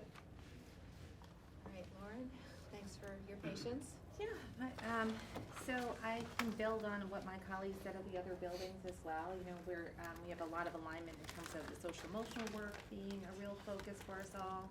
As you know, Middlebrook is rolling up through a math revision. So we have a new course at 6th grade this year. We'll be looking at a new course in year 1 next year at 7th grade. And we have a bunch of sort of multi-year initiatives that we're working through. Pretty much all of our programs are working on assessment alignment in terms of aligned to standards, assessment alignment in terms of alignment across practitioners who are teaching the same course. And we are definitely in the preparing for transdisciplinary stage. So, transdisciplinary becomes increasingly tricky to coordinate when you're no longer working with generalists. So that if one teacher is teaching the same student science, social studies, and ELA, it's pretty easy for that teacher to see how all those things are going to dovetail. But when you're talking about different human beings on different schedules doing all of those things, it's just a different level of complexity, different kind of complexity. So in terms of our budget for next year, we're really excited to be able to maintain the robust programming that we have running now. There's not a really substantial change in terms of our current functioning and what you'll see next year under this budget. There is a budget-to-budget reallocation, so staying on that theme, which I actually am wondering if it's not captured on my staffing page at this point, the way it's deployed. And the reallocation came from, we were unable to staff a position in world language at the end of last year. That was an unplanned change. We had every intention of hiring a dual certified French-Spanish teacher, and we were unable to find an excellent candidate certified in both. And that FTE was reallocated to add a member and a program to our math department. So as you know, we have I think that just needs to be updated. Yes, we just need to shift that. So right now, I think it still looks like I have 9 world language teachers. I actually have 8 currently. That was so I had budgeted for 9 for this year, but in reality, I have 8 this year. Yes. And so the reality of this year is actually rolling forward for next year. That we'll have the 8 world language teachers, and we have, so the additional math teacher runs a program that, in statistics and probability, which is an area of math that has been neglected over many years because we don't have sufficient math instructional minutes, and so this was one of our sort of out-of-the-box ways of thinking about covering some math content that has been neglected historically. It does not take care of the need to increase math instructional time overall, because if you do the math on the math class, it only adds approximately an average of 5 minutes per day to each student's daily math instruction. But so Darren Gunn, who's a stellar longtime teacher at Middlebrook, has made the shift off of the team into that statistics and probability class. So what does that look like for kids? It is a stride class. Historically, so the students in 7th and 8th grade used to take family consumer science, health, and iSTEM, one quarter each, and then their 4th quarter they had a tutorial, which was essentially a supported study hall. We've taken that supported study hall time and repurposed it so that kids are in a statistics and probability course. So that's taught asynchronously across the grade level, as in terms that a quarter of the grade level is taking it each quarter of the school year. It is really the one part of math that can be lifted out of the progression and taught sort of like wherever it happens to fall in the timeline. So some of our kids have their math on team and the statistics and probability course. And then if they also have some other kind of enhancement math around AIM or around intervention or some sort of a special ed support for math, some kids can be taking math up to 3 times some days. So we are trying to double down on ways that we can infuse more math, particularly for students who are maybe not making as great strides in math as we would like to see. So that's really, there's been a theme over several years of trying to think creatively about how to support math success. So initially there was the introduction of the AIM program, which was additional instruction in math. That was a couple of years ago, and now we've added the statistics and probability course, which the difference, the big thematic difference there is that everybody takes statistics and probability. In 7th and 8th. In 7th and 8th grade, yes. Our 6th graders did not have that tutorial time available in their schedule because they take digital citizenship as their 4th quarterly class. So, Okay, and you felt it was better, more or I don't know how to frame it, but another AIM teacher versus a statistics and probability addition. mm-hmm. So it's a very different role that it plays. So AIM is really for students who are in grade level math and have what it takes to be successful in grade level math, but would benefit from like priming the pump a little bit, working through a couple of misconceptions. So AIM is really to get kids revved up for success so that when they're in their grade level math class, they're really firing on all cylinders. The probability and statistics class is it's content that most kids that we hadn't been exposing kids to. So, if you want to look at it, I don't look at it just through a standardized testing lens, but if you wanted to, those are points we're leaving on the table because we weren't covering the content. So AIM is preparing for content that we were covering, whereas statistics and probability is really content that, because of the constraints of the number of instructional minutes, content that wasn't being addressed. So, and that is non-graded, everybody takes the same curriculum, the same, non-leveled, everyone Correct. takes the same Correct. material. And what's really exciting about that is it's a really different kind of math thinking, and so some kids who really struggle and don't have a great confidence building experience with computational math can be really great flexible thinkers in that kind of math. I know all about that. Yeah. I can't do calculus or anything, but my statistics classes I Yeah. Yeah, so. And so there's something really joyful about the fact that they're all in there together, and it's tremendously, so Darren Gunn developed the course with Trudy Denton using illustrative math. I'm coming up with the wrong I word. So illustrative math. And it's very real world, like if you wanted to go out and take a survey about this, how would you do it? And it feels very project based to the kids, so they definitely are having fun in there. So it's not leveled, all kids take it in 6th and 7th grade. 7th and 8th. 7th and 8th grade. Every once in a while I get it right, sorry. So, in terms of budget, I don't have major increases or decreases. We're really rolling forward most of our great work. I have a little bit of an increase around professional development, and I've got just some little minor shifting here and there and things. I join my colleagues in the fact that one of the things we're looking for are texts to support social equity, particularly through our social studies units. But really what we get to do is come back and do it all again next year, and we're pretty excited about that. So you couldn't find a qualified teacher for world languages. Still certified. So do you feel like that program is getting hit? So Or were you? So, we could not find a dual certified teacher that we would hire through our screening process. Oh. We also did a really thorough search for 2 part-time people, one to teach Spanish and one to teach French. And again, that they have to both be certified. The way that works is that kids are traveling to off-team for world language, but we structured it such that it's a whole class that travels together. So from the student perspective, they're still with the kids within their team, right? So if I'm a 7 red student and I take Spanish, I may travel with all my 7 red peeps down to 7 yellow, which is right downstairs, 1 period a day, and take a class with Scott Silver-Benito. So Scott Silver-Benito is teaching 4 of his classes are 7Y kids, 1 of his classes are 7 red kids. And so the way we have structured it this year, which we'll take another look and just make sure that we'll pro and con through if we want to change the model at all. But what that allows is that the team experience for the kids is really very much intact. That school within a school model, they're still with the same pool of kids. And Mr. Silvernito just has a line on their 7 red homework page where he records things like that. So what has happened is that the world language classes, the world language class size has gone up relative to world language class size, but it is not out of line with the the class sizes at any other academic core. Historically, our world language class sizes have been smaller.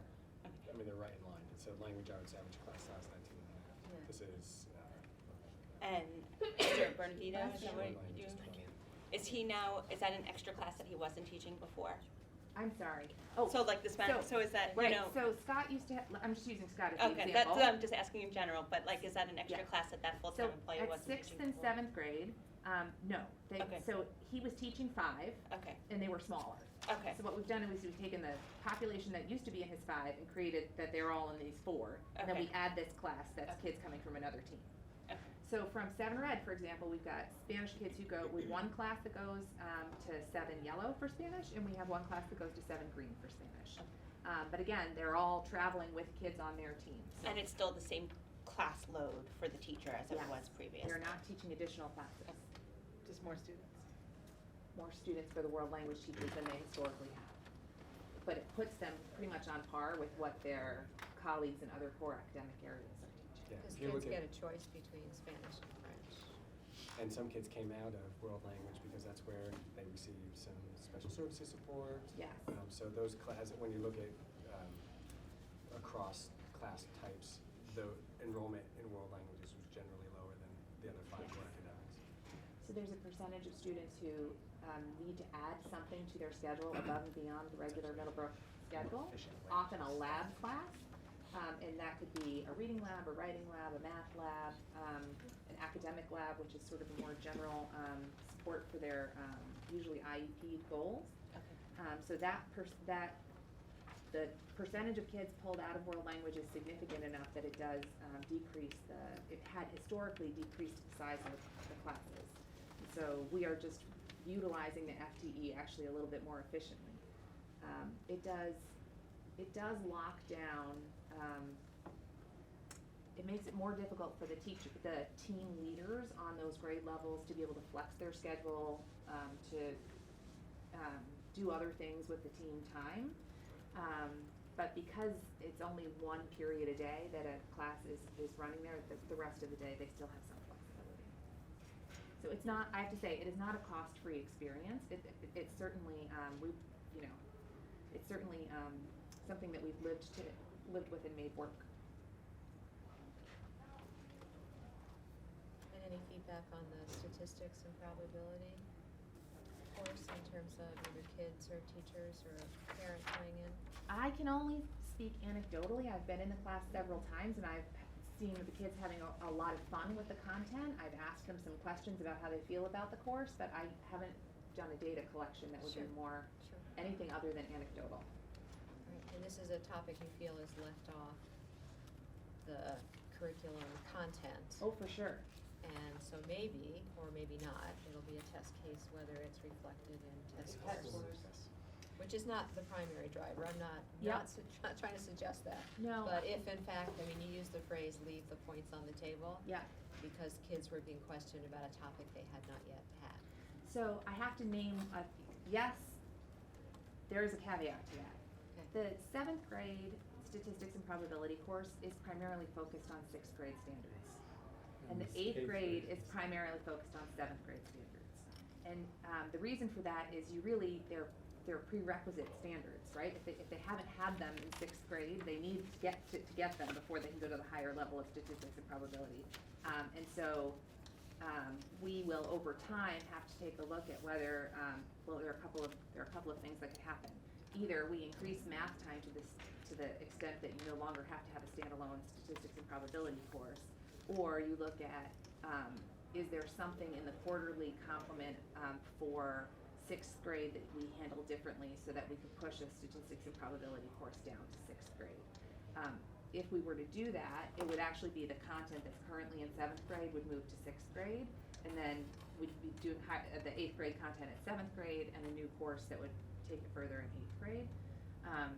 But that said, while you're focusing on standards that are actually a year behind, I do actually think that there will be some benefit in the standardized testing because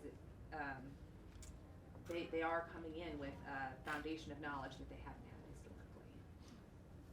Okay. It's all a Any little other? complicated. All right. All right, Can we start at this end? yeah, we will. Don't steal her thunder. Yeah, so if I go first. Let it That's roll. okay. Ruth, the thunder's all yours. Do you have I'm in any middle questions? class, I'm used to it, it's okay. Do you have any questions? I'm feeling kind of okay for right now. Jen? You're still in the middle, sorry, but. Sound always the middle. No, the little things that I see that are increases, over science and social studies and the math interventionist and the reading interventionist, is that a salary related change? It's Right? salary Just making related. sure. I guess my only other question, and this is a general question, not specifically aimed at you. There's been a lot of talk in our town about the coaches. About the instructional coaches? And I know there's a couple here, and I know we briefly mentioned this the other day. And since you happen to be here today, it's a huge budget item in our town. It's a massive amount of money, and I still feel like people don't really understand the benefit of having them, and there's also no data out there that supports them.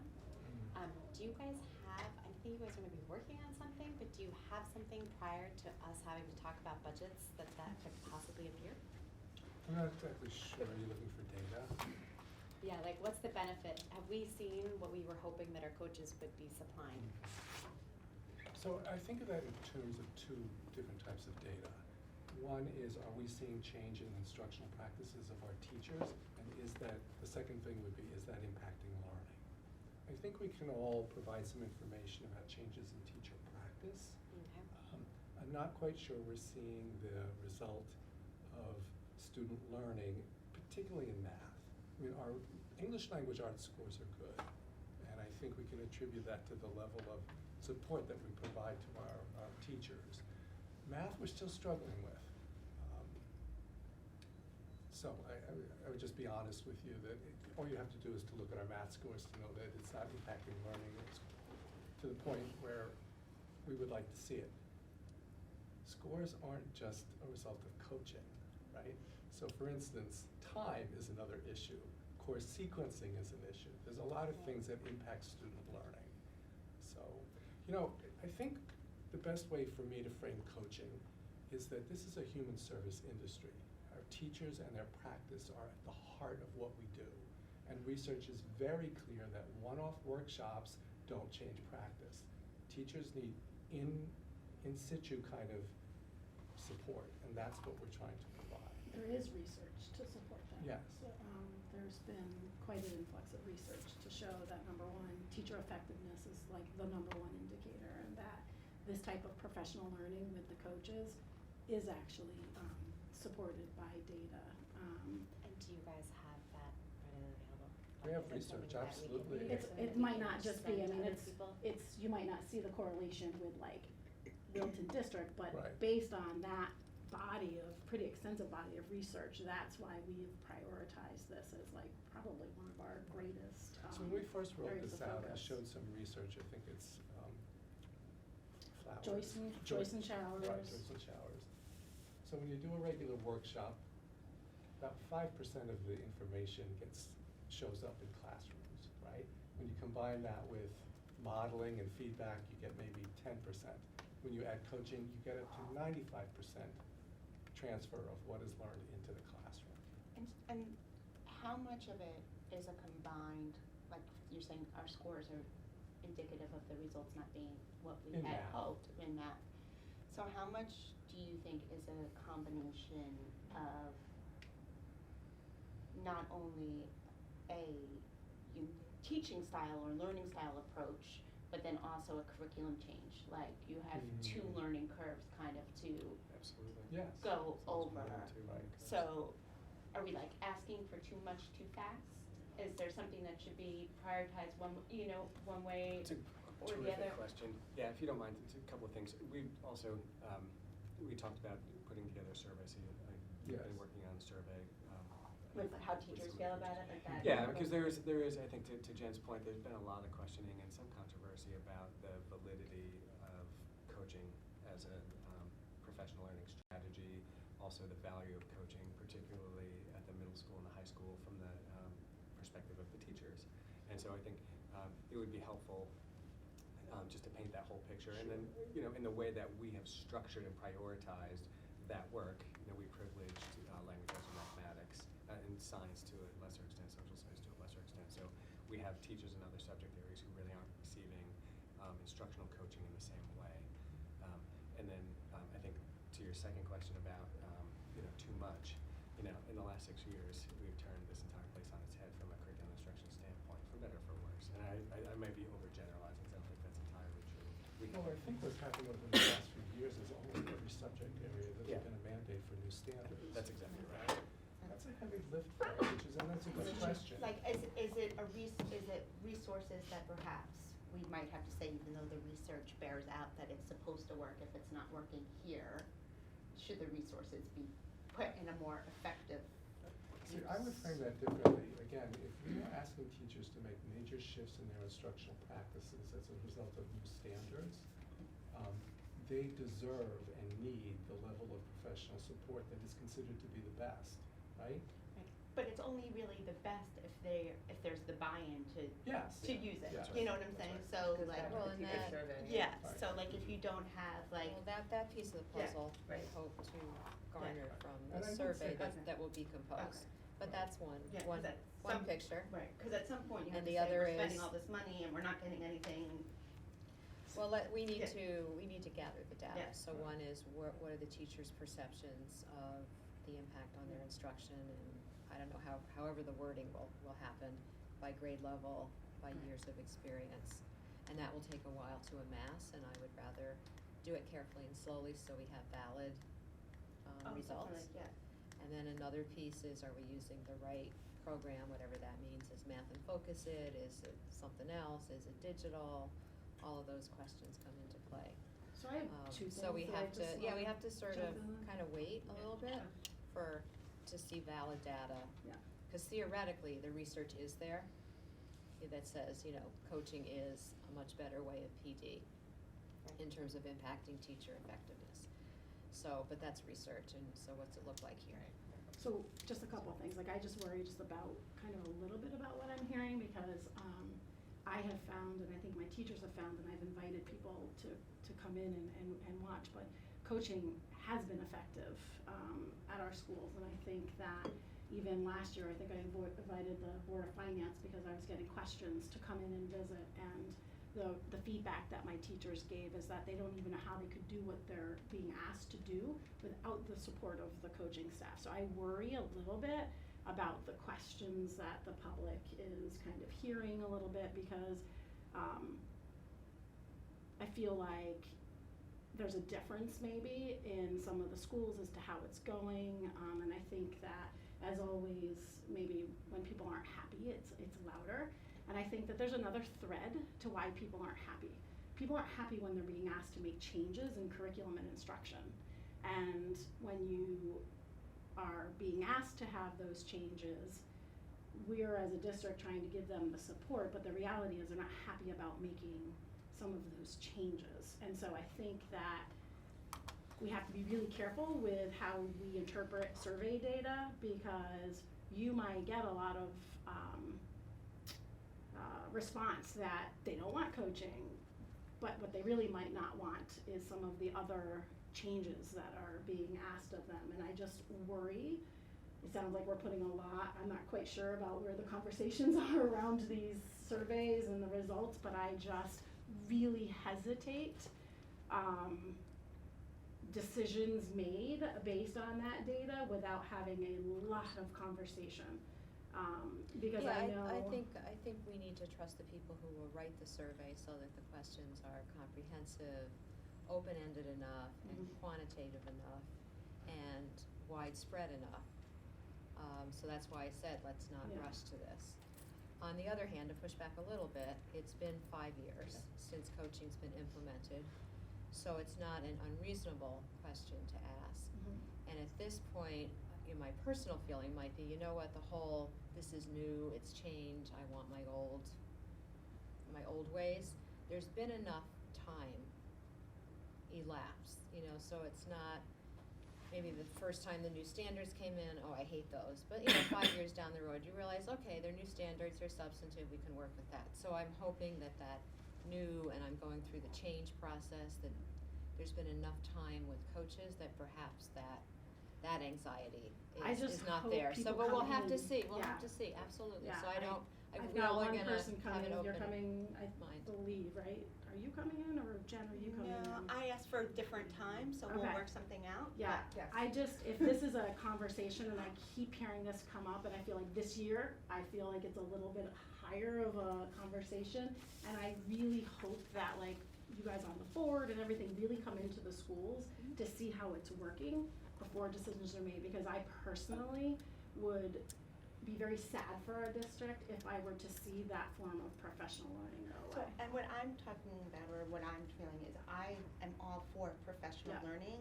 I want to just make sure that the professional learning is actually furthering Yep. Yeah. 100%, we do the too. professionals in the class, We and then do getting too. down to the teachers. Yes. Yeah. 100%. And that's kind And of that's where I yeah. feel like, come into the schools, Right. sit And down, talk to the teachers. I also think it changes K through 5 versus Yeah. coaching at Middlebrook when you don't Yep. have classroom teachers. So- I have a quick question, and then I have to go pick up my child at Middlebrook. About the STEM coach, how did it go from 48,000 in 2017 to 86,000 in 20? Which line? Which Sorry, line? I'm at Middlebrook, line 8208, STEM coach. 76, 80. I mean, that's all salary. It so- can So we went be, from 48,000 to but 86,000? you can have an entry-level teacher Right. or a coach who comes in at a lower salary, might not have been a full year. So I'd have coaches to are look, not- I'd have to coaches are look, they not might, necessarily tenured. right, so now you're looking at an actual, so I'd have to pull up the staff Right. that I have for that year, they might have been out for part of the year. Or a coach could be a non-tenured teacher. That's exactly what it was. That was, because that's Julianne Walsh, hire a and coach she from another was, district, they she could was be doing non-tenured. double duty interventionist and coach. But I mean tenured as far as they haven't been But teaching our, for a our long STEM time. coach was hired mid-year. Okay. Yeah, Right. that's right. And all I have to So say that's is a half a year. ditto, I'm looking forward to hearing more about the coaches, especially when we have coaches, we have 2 coaches at Middlebrook who are handling 50 teachers. I question how well they can coach, but more so I'm sad that you said you lived with and made it work, the decision about the foreign language. That doesn't sound positive to me, that saying I lived with it and made it work, only because I just wonder, could that money be worth moving over to hiring another foreign language instead of having the kids moving so much? Because we were just in a meeting talking Yeah, about. I think one of the questions that we have to, we've been talking around for a couple of years is what constitutes a team at Middlebrook? Right. And so one of the drawbacks to having the world language teachers on a team is the inefficiency, because you get this significant range in numbers and kids in classes. Right. And so we could be running 8 to 25, yeah, Yeah. no, I've seen it. And yeah. so, So, you know, that's a place that I've been looking at for a couple of years, and, you know, this summer when the opportunity appeared, I felt like, let's try something different, and, you know, again, just stepping back from an instructional perspective, there are some downsides in terms of the way the teams can flex, and, you know, kids are coming off team for a period, but in terms of financial management, Right, you know, right. we're in a better place than we were. So you guys have decided not to continue looking to fill that? Lauren came forward with a proposal, and I said, talk to me about, you know, what's it gonna do to instruction, is there gonna be, you know, any significant benefit, and in terms of numbers, nope. So I my deferred that. proposal was to have the ninth world language teacher. But from an instructional point of view, in terms of trying to argue that, I tried to argue that pretty forcefully, but you know, the fact of the matter is having the ninth world language teacher does not increase the number of minutes that any individual kid gets, does not increase the frequency of the instruction, does not increase the options they have in terms of pursuing a language. So kids still have a full period of world language every day, they can still take French or Spanish at every grade level, they still are traveling with all kids from their team. So from a Right. teaming point of view, the experience in all honesty is much bigger for the adults, that it feels different than it does for the kids. Really for the kids, it's just that you go downstairs for that class, or. And are the teachers thinking it's working well? I think it depends on which teachers you ask. I think that the teachers who find it the greatest constraint from it are the team leaders who are not actually world language teachers in that particular case. The world language teachers, I can't say that I've spoken comprehensively and said to them, I'm going to comment on this publicly, but the feedback that I've gotten from the world language teachers has been, you know, it's really going okay. We're making it work. It does push, so there are times in the day when there are 5 teachers teaching on a team, and there are times in the day when there are 4 teachers teaching on a team. So like I'm just going to stick with Scott Silvernino being my example. When he is teaching a group of kids from off team, it does, where we used to have fairly consistent sizes of classes, let's say in social studies, and we used to have very small classes in world language, we now have more typical class sizes in world language, but there's that one period a day when we're down a teacher on the team because he's busy teaching kids from another team. Those classes opposite that are actually bigger. So we have now some variation, let's say social studies, you might have a bigger class.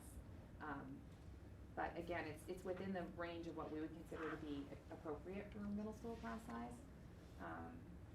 But so yes, the proposal was to start early and look for a really stellar dual certified teacher. But when you look at it in terms of benefit for kids, we actually get a whole program for all 7th and 8th graders out of the FTE as a statistics and probability course, that we really don't lose any instructional time for kids with the program.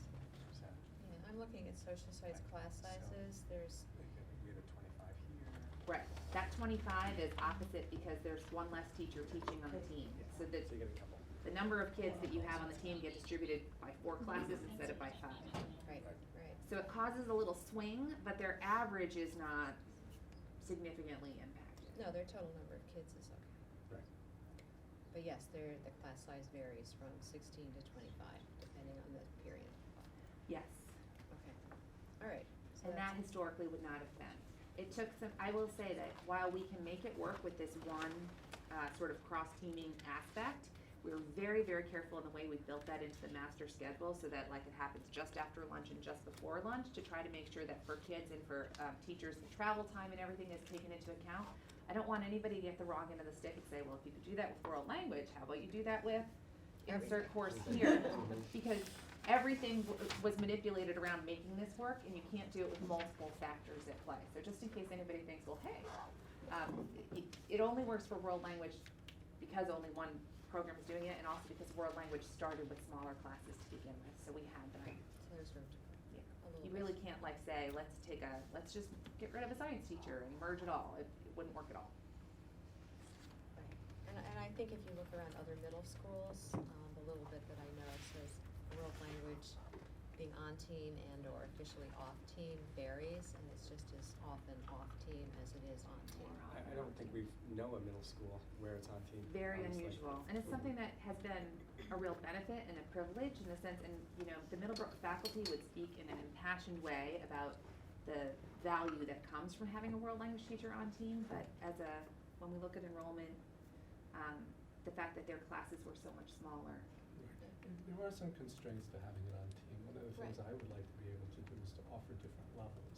And we can't quite do that when it's on team because it has to be the level of the grade. Particularly because kids who come from an intervention background at Right. Cider Mill don't have as rich a background in the elementary foreign language program. And so also kids who move in from out of district who might not have a world language background. And for kids who maybe are not typically developing learners to be able to have a easier access, either because they've been exited from a special ed class that now they have time in their schedule in order to pick up world language, or because they just need a different pace of the course. So there are pros and cons to all of those things. Let me tell you, we've been around those mulberry bushes many times. Okay. All right. Did I have to run? Sure, and any other questions for Lauren? Any other questions, period? All right, I wanna thank all of the Thank you guys principals so much. Thank you. and the staff. So thank you, it's been informative. This is adjourned until tonight, we will see each other again. Again.